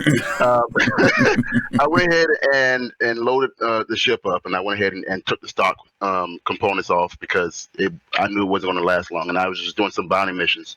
And I always go out with one of my favorite ships, the Carrack, to go ahead and perform these types of missions. And I'm always amazed. I did that to go ahead and try to look at what I was seeing. And a lot of times I'll just go ahead and do a bounty mission and just look and just not engage until I get tired. And that's what you see right now. Griff was taking a picture of it, and I said, "Hey, Griff, look at this." And so you see basically now a bunch of low-level pirates, or I'm out there trying to get, and they're just shooting on the ship. And you see the new shield tech that they put in game. Now, because I had industrial shields on there, they weren't going to go ahead and you're not going to see the color changes. But for the most part, this is the new tech that they put in game, and I thought it was just amazing on where they are going with this. And this is just version 2. Yeah. I mean, goodness, amazing tech. Yeah. I mean, I was really impressed with this because now you can see the impact points with the scatter guns where he's being hit, where normally all you would have seen was just that side of the shield kind of just illuminate into a bubble. But now you're seeing specific point. And of course, like you said, Kelosal, when they showed us the demonstration of the heavier weapons, those impact points grow in size and become much bigger. And then eventually, Love was mentioning this, how the color starts to change on them once they begin to weaken. So the visual cues for that is awesome, especially to the attacking pilots. And because right now you're trying to look at your scanner, see if, it flashes red, but to what degree is it hurt? But now you can keep your eye on your target and actually see whether or not that shield is starting to come down, which is really going to be kind of cool. Agent 1213, thank you for the subscribe for 4 months with Prime. Thank you as always. Thank you so much. Okay. Thank you. Yeah. Okay. All right. Anybody else got anything on that one, or we'll cruise on to the pardon the expression, we'll cruise on to the next thing, right? Okay. This one is mining components. Let's see, for those of you who are into mining subcomponents will allow players to customize their lasers to suit specific jobs and encounters. For example, some will make make mining easier. Some will make it faster. Some will make great stats and boosts at the cost of serious trade-offs elsewhere. These can be purchased in-game, in shops, or on refinery decks. We've talked about this a few weeks back. I was really surprised to see that there was one more level of mining beyond the NDS, but I was really surprised that CCIG decided to add one more element for miners. I like it. And I guess when we look at for those of you who've done mining, you looked at the laser head, those 3 little notches have always been there. I just thought they were notches. I didn't know that there was something else coming to fit in there. But these, if I'm not mistaken, these items are passive.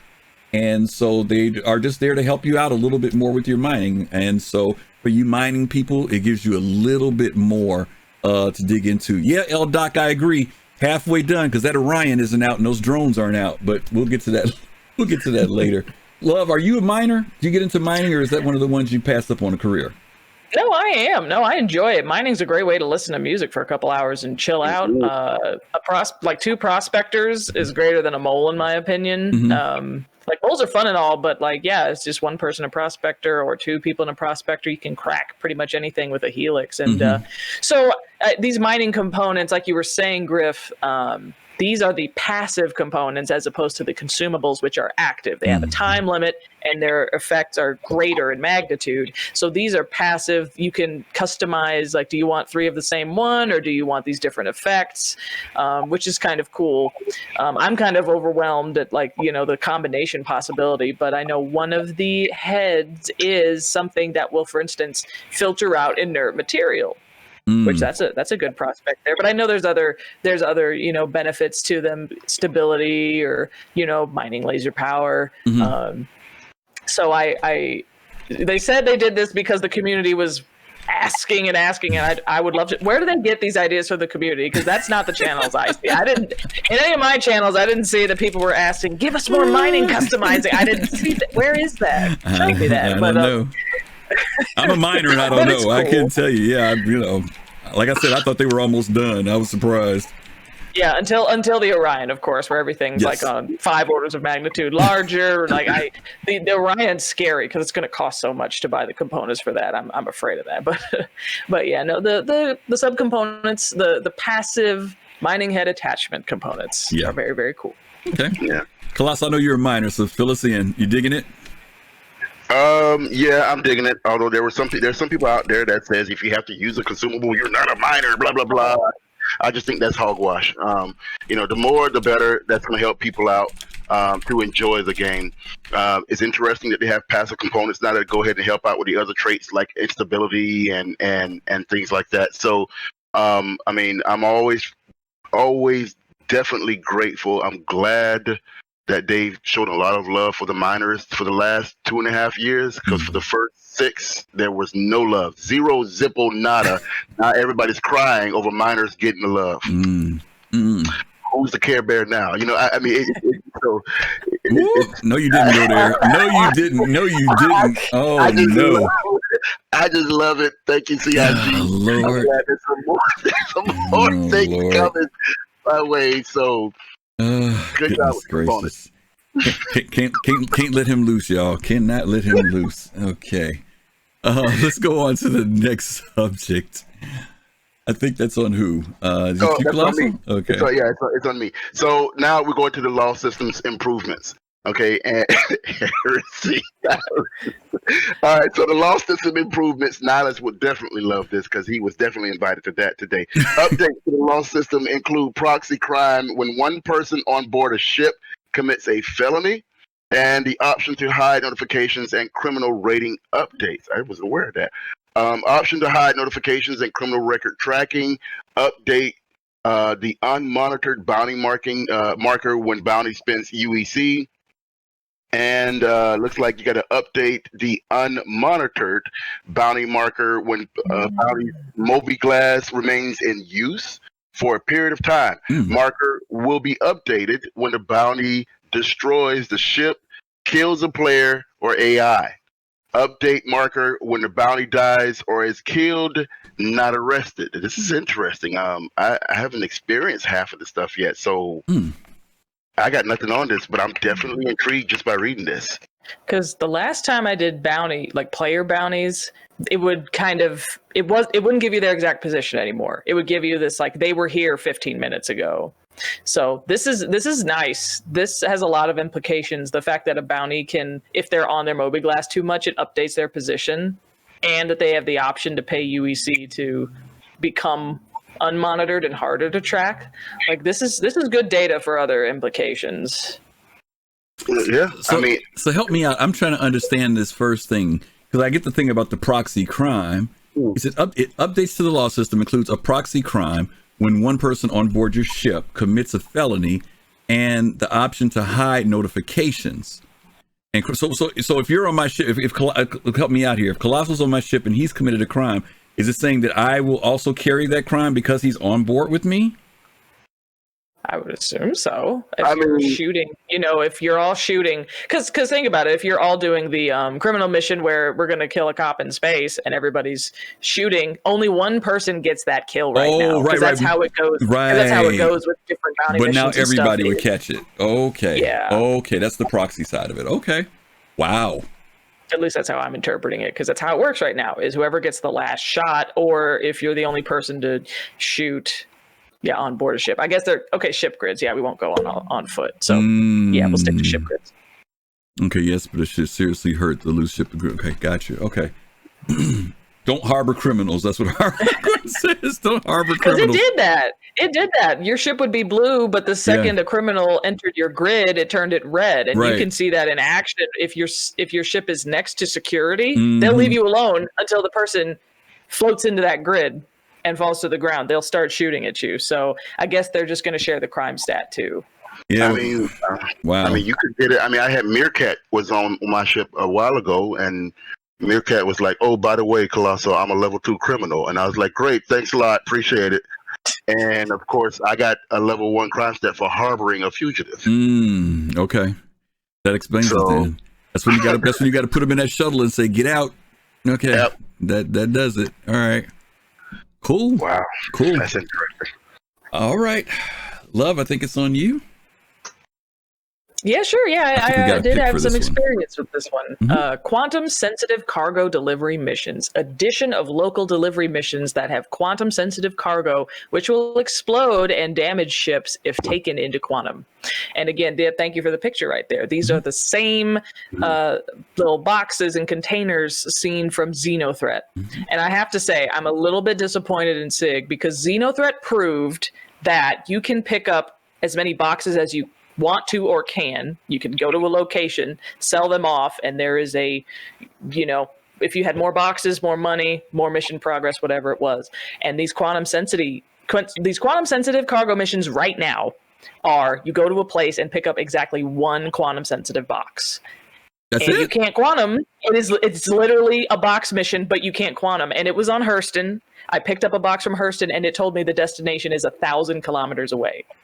And you can't quantum. So what that means is you have to escape Hurston gravity to get up to your max speed, which is about a click a second. Right. 1,000 kilometers at a click a second. And you have to exit atmosphere and re-enter atmosphere, which is about 25, 30 minutes, even if you're experienced with these things, for 11K. So right now, if you look at Spectrum, there's a lot of people complaining about the payout. And they're right.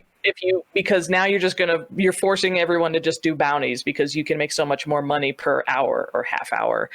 So the tech works, yes, you can pick up a box and you can not quantum and it will be intact, and you can deliver it, and you deliver it into the Covalex receptacle and it works. However, I was assuming when they said they would bring this back, it was going to be in a salvage capacity where there's a wreck, there's 50 of these, and if you're one person and you only have the patience to pick up 5 of these, or if you only have a Titan and can only pick up 5, you get paid for 5.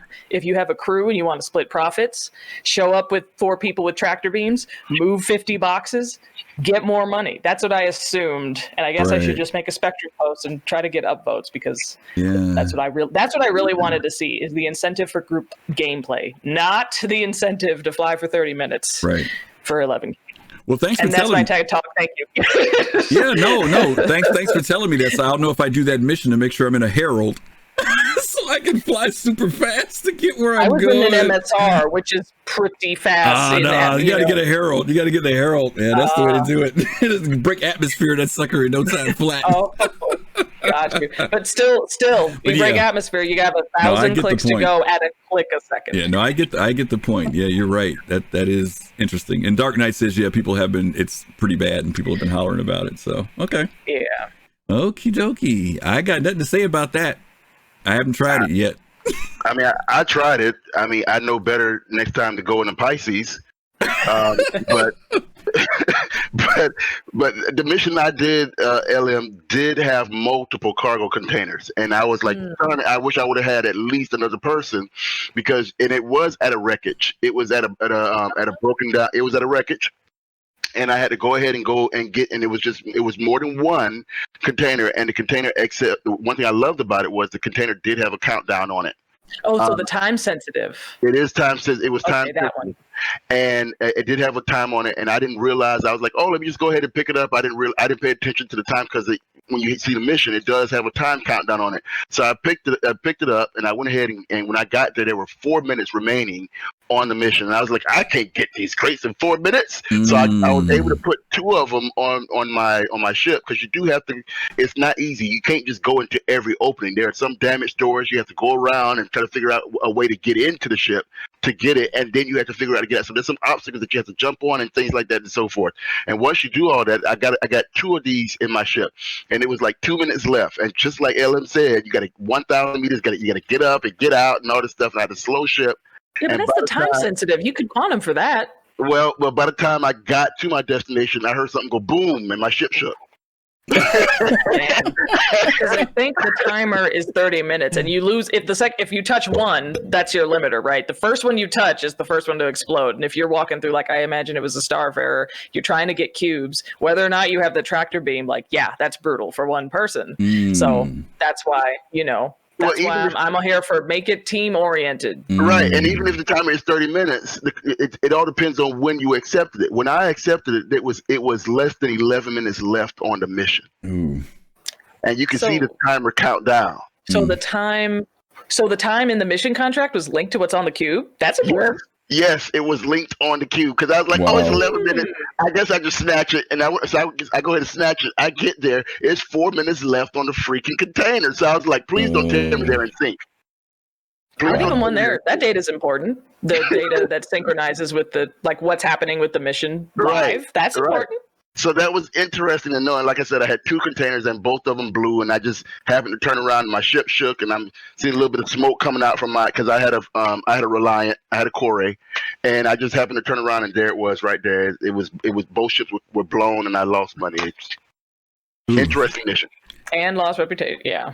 Yep. Yeah. Did you all catch that chat? Aren't we bougie? The Core. Did you all catch that? The Core. I was flying in my Core. All right. Okay. Very cool. Very cool. All right. Let's hit the next one. I think that's that's is it you? me. Okay. Which we kind of touched on. Timed multi-drop delivery missions. Addition of missions with time-sensitive cargo in which players are expected to deliver multiple packages, each with slightly varied timers, meaning players will have to prioritize which box to drop off first. I don't know about the varied timers being as important as the fact that the contract shows the time. That's the coolest thing to me. Yeah. How many boxes was it that you had, Kelosal, when you did that? I had 2. I had 2 of them in there. Okay. Did you do one of these 2, Love? One of the timed ones? I did not. No, okay, no. I took so long doing the quantum one. I got tired. I went to bed. I don't blame you. Okay. All right. So yeah, we did talk a little bit about both of those. So okay, cool.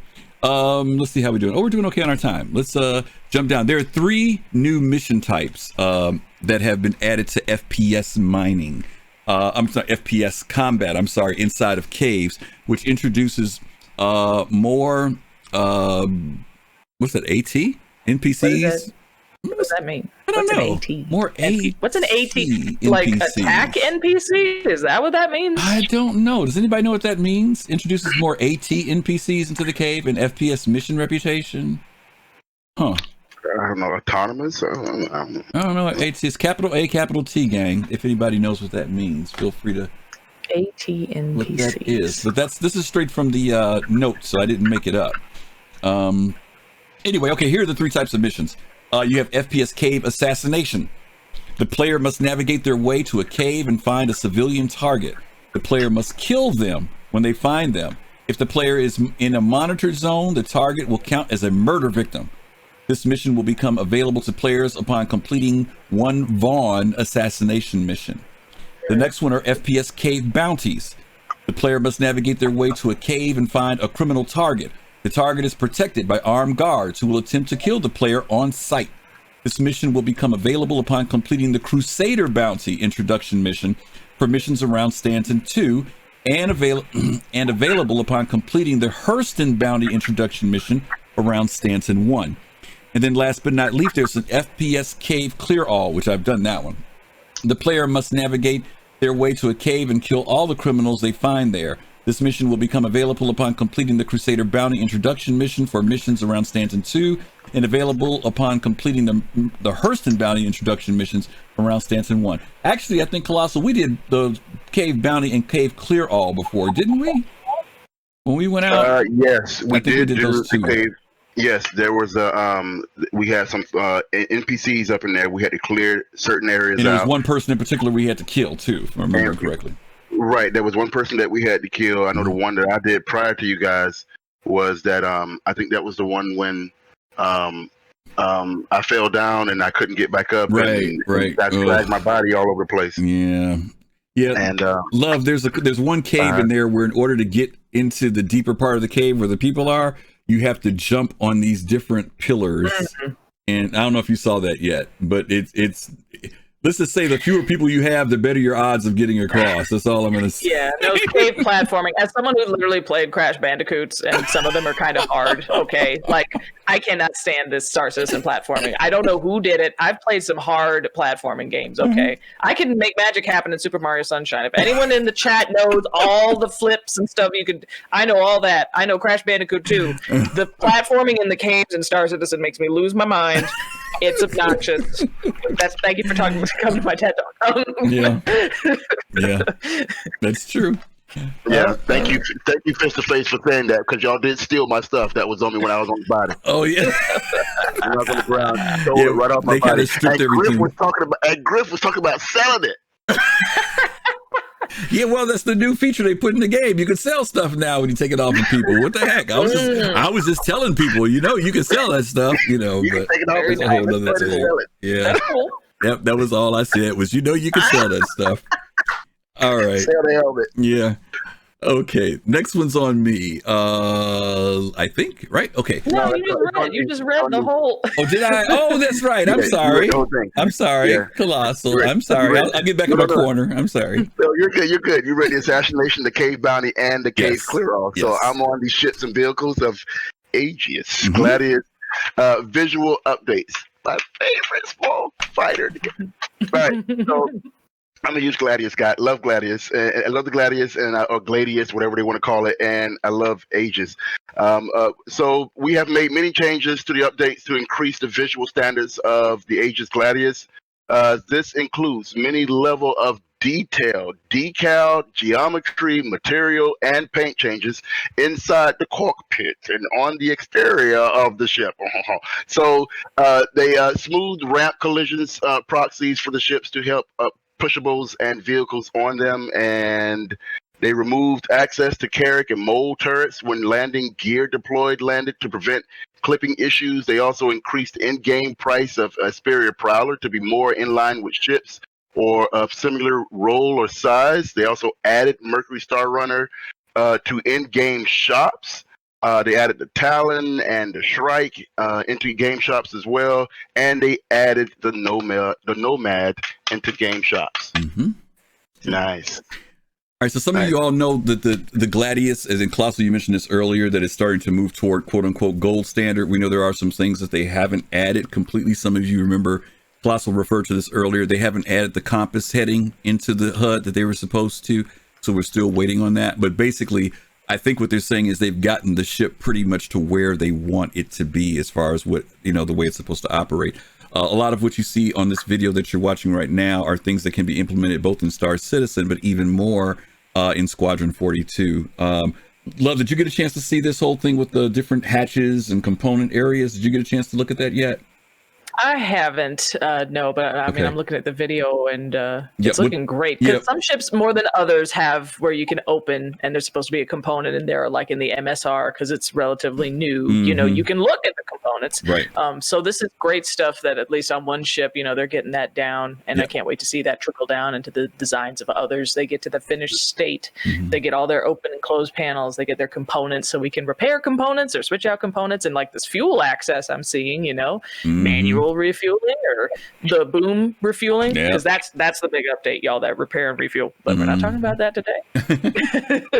That'll be the big one. That'll be the big changing one. So Kelosal, to you, this was pretty amazing to me because obviously the Gladius is one of the ships that's been around for a very long time, and now we kind of see where all these, where a lot of ships have the internal access, but this is probably the first time we've seen this level of external access to the ship. The gun rack was the first thing they put in, but now everything's in there, right? Shields, drive, fuel, everything, right? Coolers, you can access everything, right, on this ship now.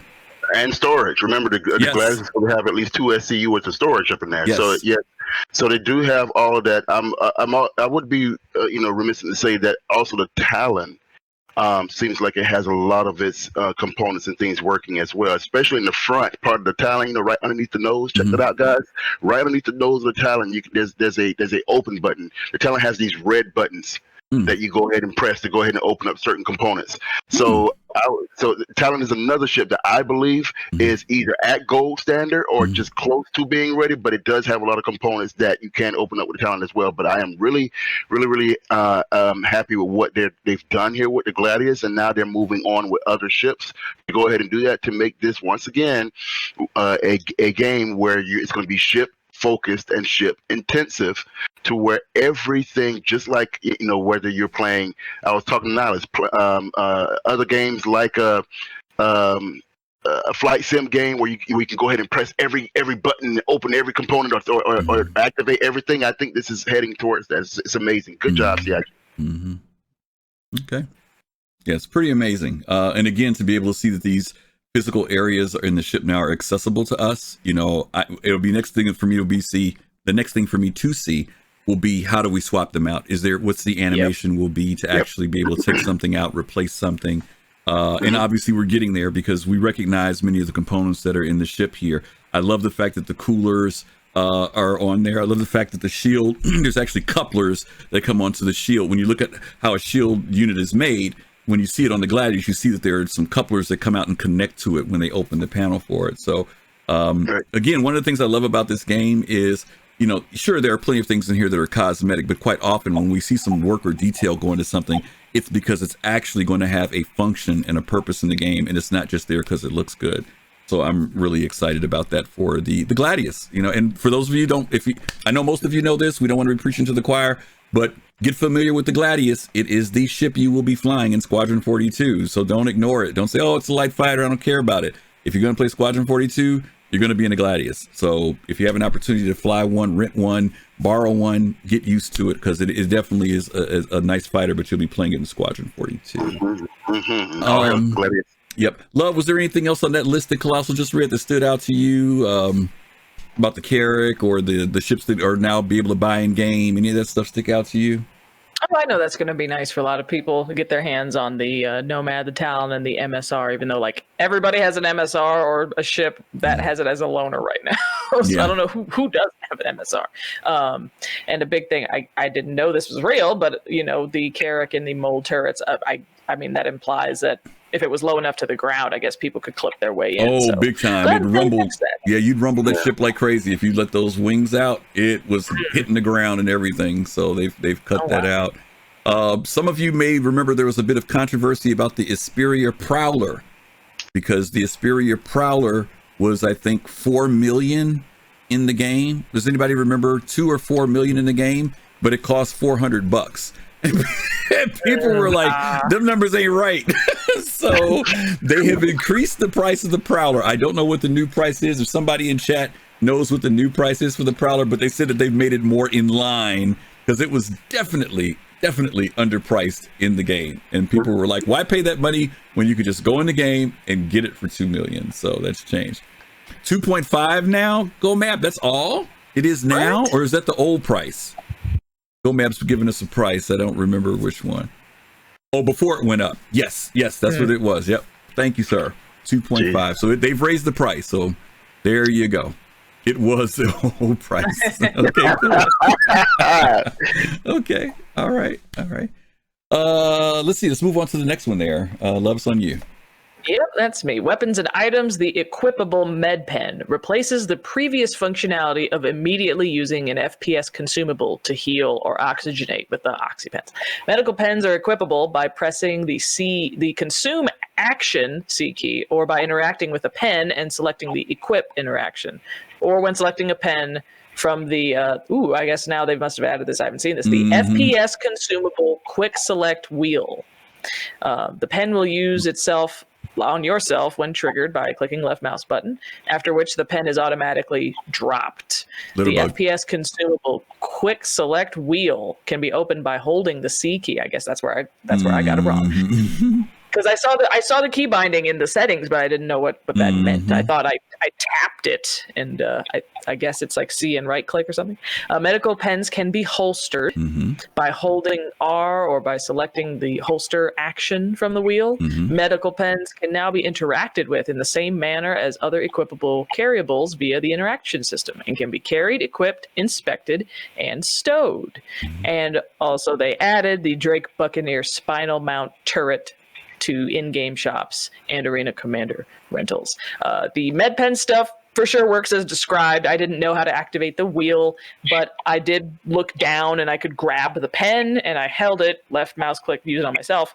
But when my buddy was having issues like equipping a med pen or didn't have one, he could straight up just grab it off of my belt and use it. I was going to say, that's the new thing. They're stealable. That you could rip somebody else's off of.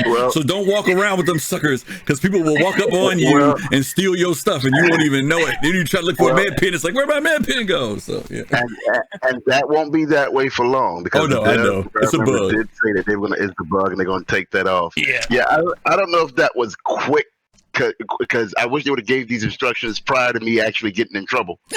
I wish I saw this earlier too. I was thinking of that. I'm like, oh, what's going on? When I got it like this, I'm about to die. And, you got to go ahead and stab yourself. So, I mean, but yeah, it's an interesting feature. I mean, I guess they're allowing for people to actually, if somebody's in need, they can grab one from you. I guess that's the whole purpose. Each one of them. So interesting. So it doesn't look like you can use it on other people yet. Not yet. Not yet. The big thing is this, as opposed to our inner thought action wheel, this FPS consumable quick select wheel that I assume is distinct and different. And I wonder what all items are included in that. I mean, every item is that going to be like easier than, because you only have 2 utility slots and you can do multi-tool, knife, or key card. You know, you have grenades, flares. Is that going to be something they can pull it from the inventory, or is right now it's just the consumables. It's so let's say you have drink. Let's say you have whenever you are in trouble and you're using the medi pens or an oxygen. Okay, let's say you only have 2 medi pens and you got 1 oxygen equipped. And what it's going to do is it's going to put a little circle up, and it's going to say medi pen here, and oxygen here. Which one do you want to select? And you can go ahead and select either one if you really want to, or switch it out. Some people are in atmospheres where they just really need some oxygen, and when you press and hold the C button, it's going to allow you to quickly switch it out. So I've experienced that multiple times. It's an interestingly useful function. Okay. Yeah, nice. So it puts it into your hand, so later it can be used on other people, as opposed to, I've activated the med pen, I'm going to use it on me. Like, it gives that intermediary step. That's cool. Okay. Nice. All right. I'm going to jump down here to Core Tech. The thing that everybody always cares about, Core Tech. They added a new profile option for the Tobii eye tracker to differentiate it for flight versus on foot. Some of you all know that when you're using a Tobii eye tracker, which I was happy and excited enough to purchase a few months back, if you use a Tobii eye tracker, you can set it to work all the time, or you can have it work when you're just flying, or you can have it not work or work when you're looking at your Mobi glass so you don't get too dizzy. It has multiple settings. So now they've added a new setting in there to differentiate between flight and on foot. Also, user folder. Oh, here's another one for a lot of folks who will care about this. The user folder location has changed. With this update, the user folder structure has changed a slight amount. This adds a couple of extra layers to subfolders inside the original user folder compared to the previous release. User folder change location is at install and then user and then client then /0. So for those of you who are into the whole deleting your user folder thing, just make sure you pay attention when you go in there to do that. Okay. Archive those screenshots and those mappings. Yeah, exactly. Playing around with that. Exactly. Okay, Colossal, listen, we're going to jump into what's been delayed. Some of you all know that there was not a lot, there were a few things just very few things that were delayed that are going to come out in 3.13x, but they were important things, some things that people were looking forward to. So Colossal, why don't you hit those for us real quick? All right, so these are the items that have been delayed so far. Spawn closets? Mm-hmm. Okay, these areas allow entities such as NPCs to spawn in areas outside of new player view. This will be used to support missions, locations, populations, and security responses. Also, in addition to that, ship to station docking. Do me a favor. Let's talk about each one because these are kind of big. Let's talk about the spawn closets and why they're important in the game. Yeah. So I have no knowledge of this. Oh, okay. I got no problem. Yeah, no, spawn closets are basically going to be where NPCs come from. Right now, you always see NPCs walking around, right? But like, let's say that there's let's say you do a security breach at Hurston, right? You know how the guards are all standing around right now? There will be some guards around, but now you may have some guards actually come in from some area, like they got a call for it, right? Like there's a shooting happening and blah blah blah blah. So these NPCs will respond coming from there.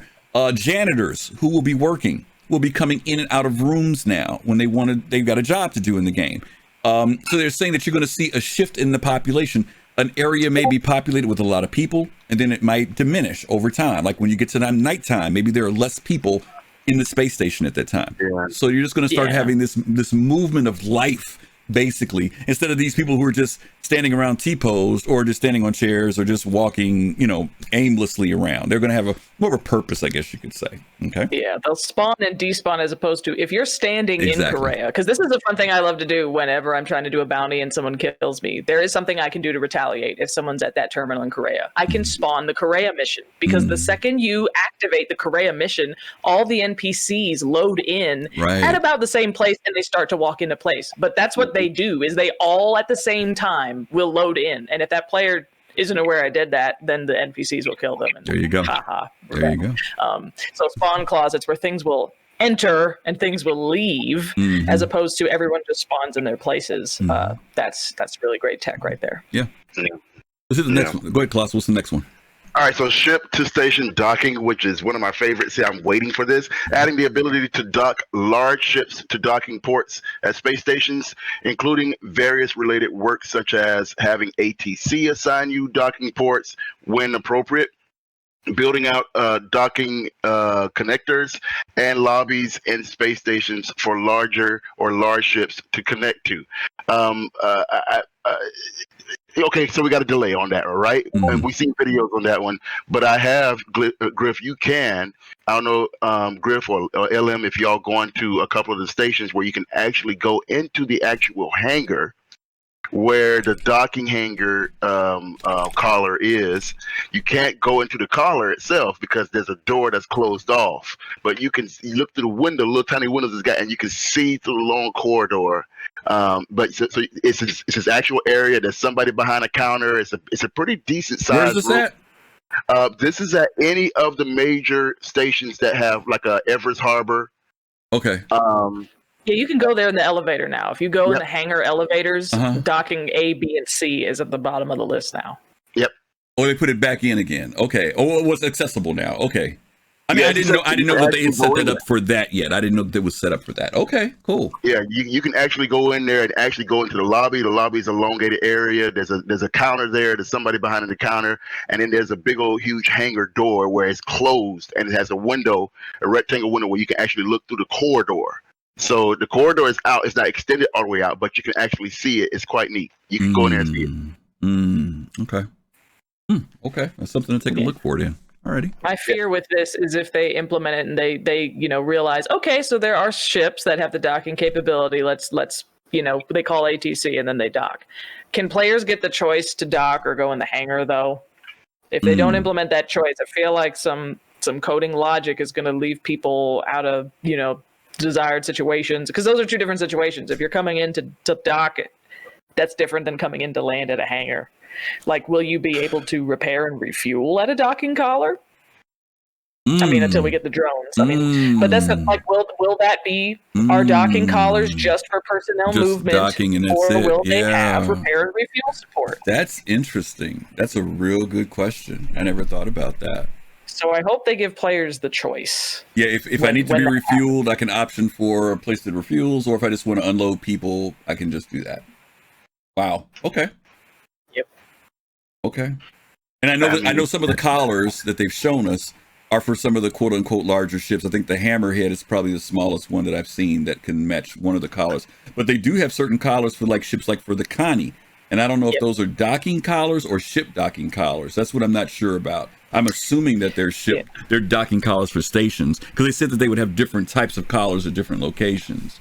Because like the collars on the Cutlass Red and the Blue, whatever those are for. Yep, those match out similar to what's on the Connie. So that's interesting. Okay. Good question. I guess the other question that I would have with that is, would those stations be specific for that, or would there be a different type of station like those that you would see at a when you're watching Star Trek? Yeah. And they have the specific military stations for those types of those ships that are coming in for damage or leave, short leave, or things like that.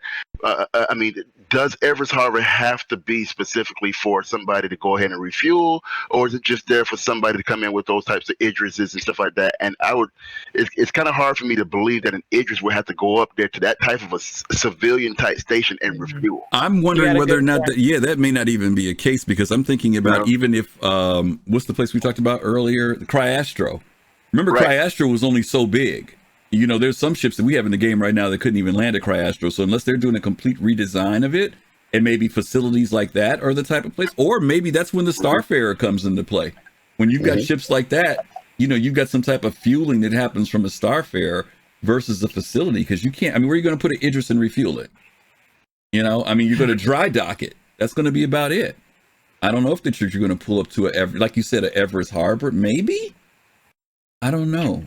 But Kelosal has a good point that right now those are testing platforms for these features. The real Everest Harbor might not even have that entire bottom section in the future, because they did that for the Invictus, right? You know, right. So those might not even exist in the future. Yeah, because Invictus, I mean, all you've got is the gangways. That was all you really had, and they didn't even extend out to the ship.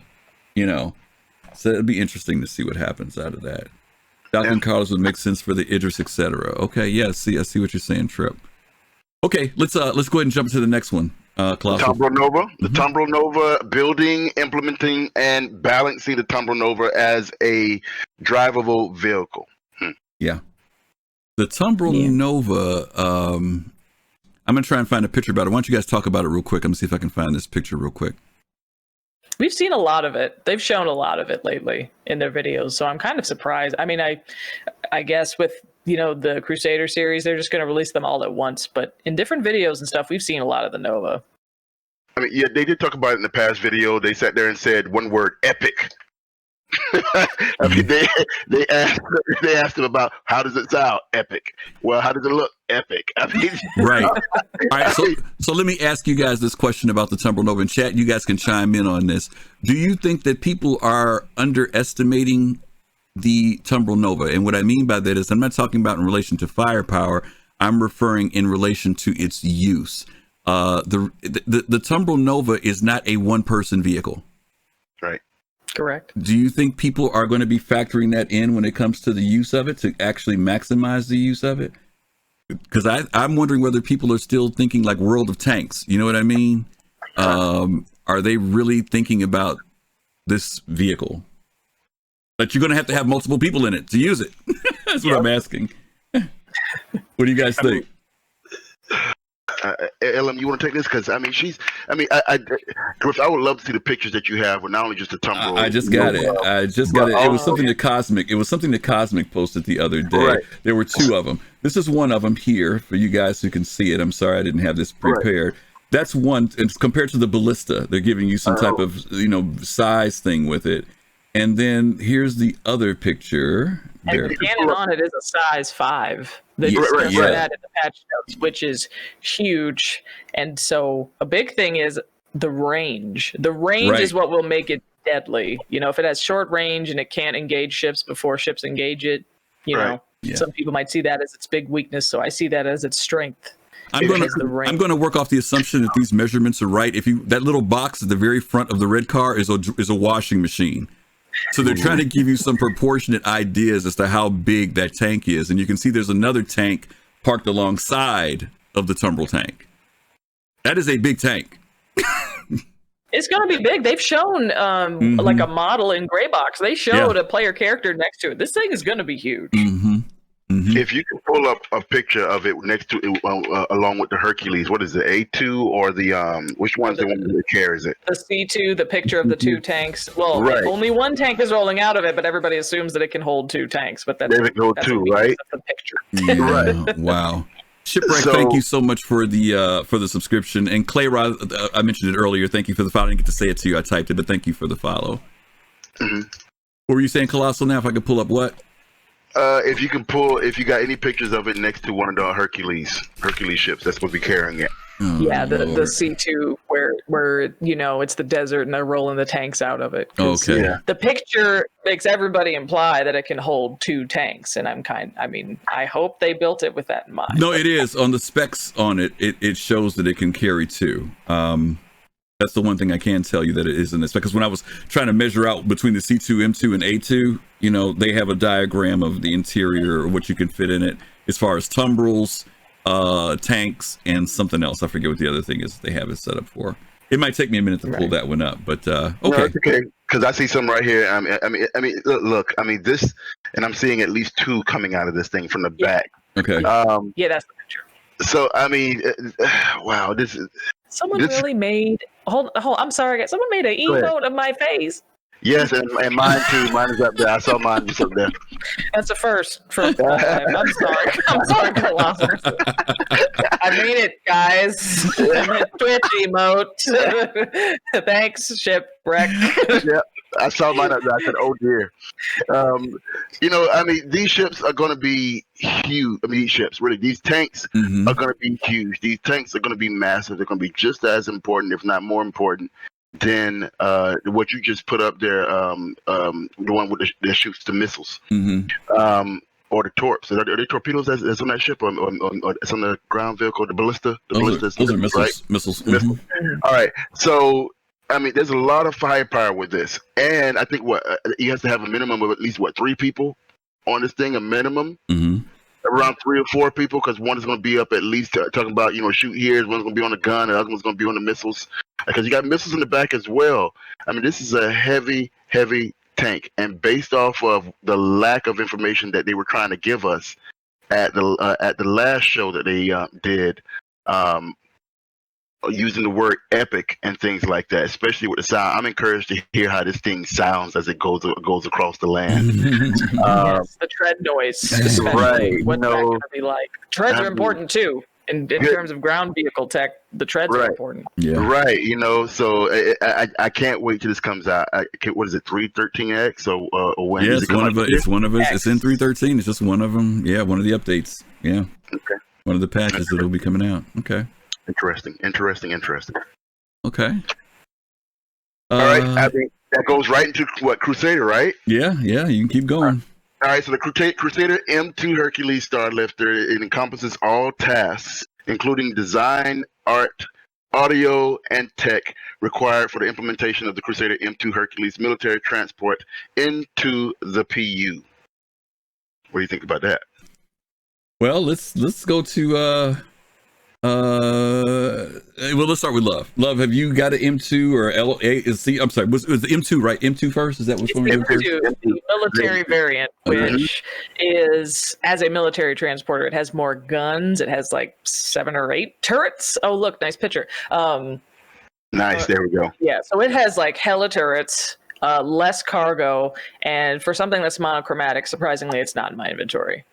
We have some other folks in my org that have those. So it's neat. It's cool. I wonder how they're going to balance the efficiency, or, so the C2 is the cargo version, and is having all these turrets, are they going to be the appropriate size to make up for no cargo? So I'm excited to see this I don't know what it would have to be, defending something, but for now, escorts defend cargo boats. So this is a giant I mean, you'd have to see this thing fighting at Idris or something. I'm interested in the combat aspect of like, what can this thing destroy more than anything else? Because it's supposed to have so many guns on it. And the A2 will take a lot longer and have a different situation. I bought the C2. I mean, I thought the A2 was great, but I thought the pricing was like, can't pay for that. So I bought a C2 because I'm a big person into cargo and transport. And then I started looking at the stats on the M2, and I said, well, maybe I'll go for a little bit more of the defensive offensive for it, just in case to protect my cargo. And then I said, well, you know, I'm only a couple $100 away from an A2, so I upgraded again. So now I have an A2 over time, and I'll probably get a C2 again. Maybe I'll work for it. Maybe I'll buy it. I don't know. But I'm looking forward to these ships, these Crusader ships. I really am. I just think there's a lot that can be done with them. And I think they're going to, I've talked about this before, them opening up the door now for the greater combat ground play, because now we can move tanks and we can move tumbrils and we can move all this stuff now, which before has been very limited in the shaky bottom of the Andromeda when you put your tumbril in. So now that will change. So. Yeah, that will change a lot of events. Chipwreck's here, so it'll change the Daymar Rally, and it'll change the Hearst and Hurt Locker. But yeah, it'll change a lot of stuff. Yeah, it will. No, you're absolutely right. October. You're absolutely right. Meet me in the pit at the Hearst and Hurt Locker. It will. And yeah, it will. It will. But getting all the team vehicles and the C2 at once. That'll be nice. Okay, very cool. Okay, we got through everything. Believe it or not, gang, did we hit everything, right? C2, M2, right? Well, the C2 and M2, yes, we did. Okay. Yes, we did. So we're waiting for those to still pop up in 3.13x at some point. Love, if you wouldn't mind, could you cover that next subject, and I'm going to start bringing up the information for it? Oh, sure. The bar Soul Citizen. With the pandemic, there hasn't been a bar Citizen, which were in real life events. I mean, hey, I'm preaching to the choir here. You know, the real life events, we'd hang out with other people who play games on the computer at a bar and talk about spaceships. They're doing it virtually at Soul Citizens. You can RSVP for that, get the information. We're trying to get 100 people to virtually talk about spaceships all together at the same time. And I think Griff's trying to find a visual or something, because that's all that I know, but I'll try to be there. That's a good job. Sounds like a fun time. Got to bring your own beverages. Yeah, BYOB. Yes, this is a BYOB event. And they don't lie to me on this one. Yeah, yep, absolutely. Absolutely. Like Love said, we haven't been able to get together socially. And so we want to be able to kind of do this through Bar Citizen. It'll be virtual. There's the link in chat. We are asking people that you would RSVP for it. It's going to be Saturday, May the 1st at 8 p.m. Eastern time. Once again, the information's right there in chat. It'll be on Zoom. Hopefully what we want to be able to do is just not just connect folks with Soul Citizens, but people who are in the Star Citizen community. So we're hoping that we'll have people from all over the world, actually, that'll drop in, and maybe people you've never got a chance to talk to directly or meet or see. Yes, this is a camera event. I mean, if you want to hide your face and just have your name, that's cool. But, to be able to see people and talk to them directly is one of the cool things about when we go to the CitizenCon. And so we know that this year's CitizenCon is going to be a virtual digital event. We're not going to be able to make those human connections, but we do want to say that, hey, maybe this is a way that we could do it. So you guys are welcome. And please feel free to copy the link, spread the word, let people know. It's in 2 weeks. It'll be on a Saturday evening, 8 o'clock Eastern time. And hopefully we're going to have some giveaways and just get to talk and laugh and have a good time and have some things kind of structured that hopefully the Soul Citizens will help me out with for that night, because they kind of got this dropped into their lap. So we got a couple of weeks before that shows up. Other than that, is that it, gang? I think we pretty much hit it. Yeah, we did. We hit it. We hit it and got through it. Annaline Serenity, thank you for that follow, and Papa Doc 10, thank you as well for that subscription. Shipwreck, I saw you did another subscription for 5 months in. We appreciate you as well. And I know that Love Machine probably appreciates everybody from her group who's come on board, because she has a lot of cool people that come and hang out with us as well on Soul Citizens. I'm going to drop that. Parker GPX was in the chat, and they won the giveaway from our Raider Rumble yesterday. I see you, Parker. Cool. Awesome sauce. Space Clown, love you too. Thanks for supporting us and being here as well. As always, Clown. Yep. Love you, brother. We appreciate you guys all being here. We do have, there's the link again for those of you who may have missed it the first time around. Is that it? I thought there was something else I had to make an announcement for. Was it just the Bar Citizen? I guess it was. Yeah. Oh, yeah, put a bow on it. Oh no! You know what? Next week's show that we're doing a show next week, and I know we want to get, but I want to announce this because to me it's kind of an important show. We're doing a show next week called the Ultimate Citizen Con, if I'm not mistaken. I hope I'm remembering this correctly. But that show next week is going to be where we're going to deconstruct Citizen Con and reconstruct Citizen Con into what we as backers would like to see. So for those of you who've been to Citizen Con, even if you've never been to a Citizen Con, if you've been to any gaming convention, if you've been to a, what do we call it? Not role play, cosplay, any type of thing that you've been to, that you've been to, and you saw some really cool ideas. Like one of the things I thought was really awesome that they did at the last Citizen Con in 2019 that they didn't do the year before was they had a market. Remember that, Kelosal, in Europe? They had like a whole like market where you could buy and sell stuff. And different vendors were there, which was cool. Yeah.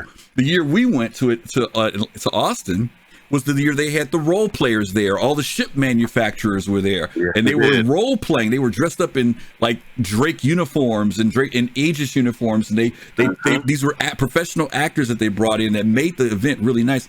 So we want to kind of say what have been some of the cool ideas that CIG should start maybe working towards, so that when we become a full-fledged convention, that this is the type of stuff we would love to see. Maybe you want to see a 2-day convention.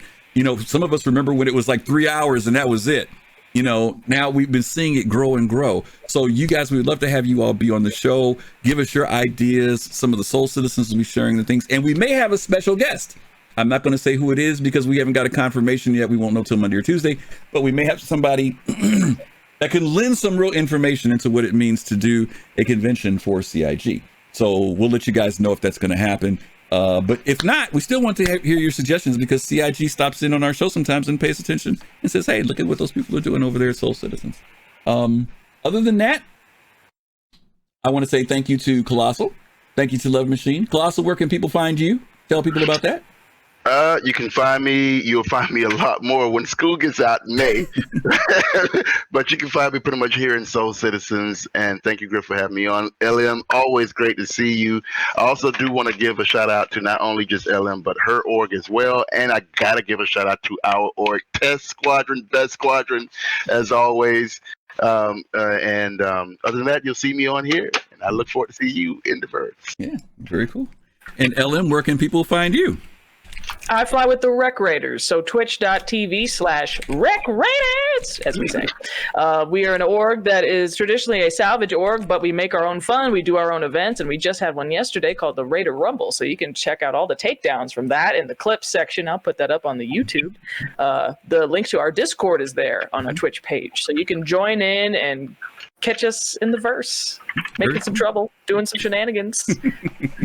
Very cool. Thanks to both of you guys for being here tonight. We got through the show. I thought we were going to go like a long time, but we cut it down by 20 minutes because I thought we were going to go for 2.5 hours. So they did a great professional job tonight. Thank all of you all for being here. Look forward. We really believe that there's going to be, crossing your fingers, that 3.13 is going to go live this week. We're feeling really good about the patch where they are right now.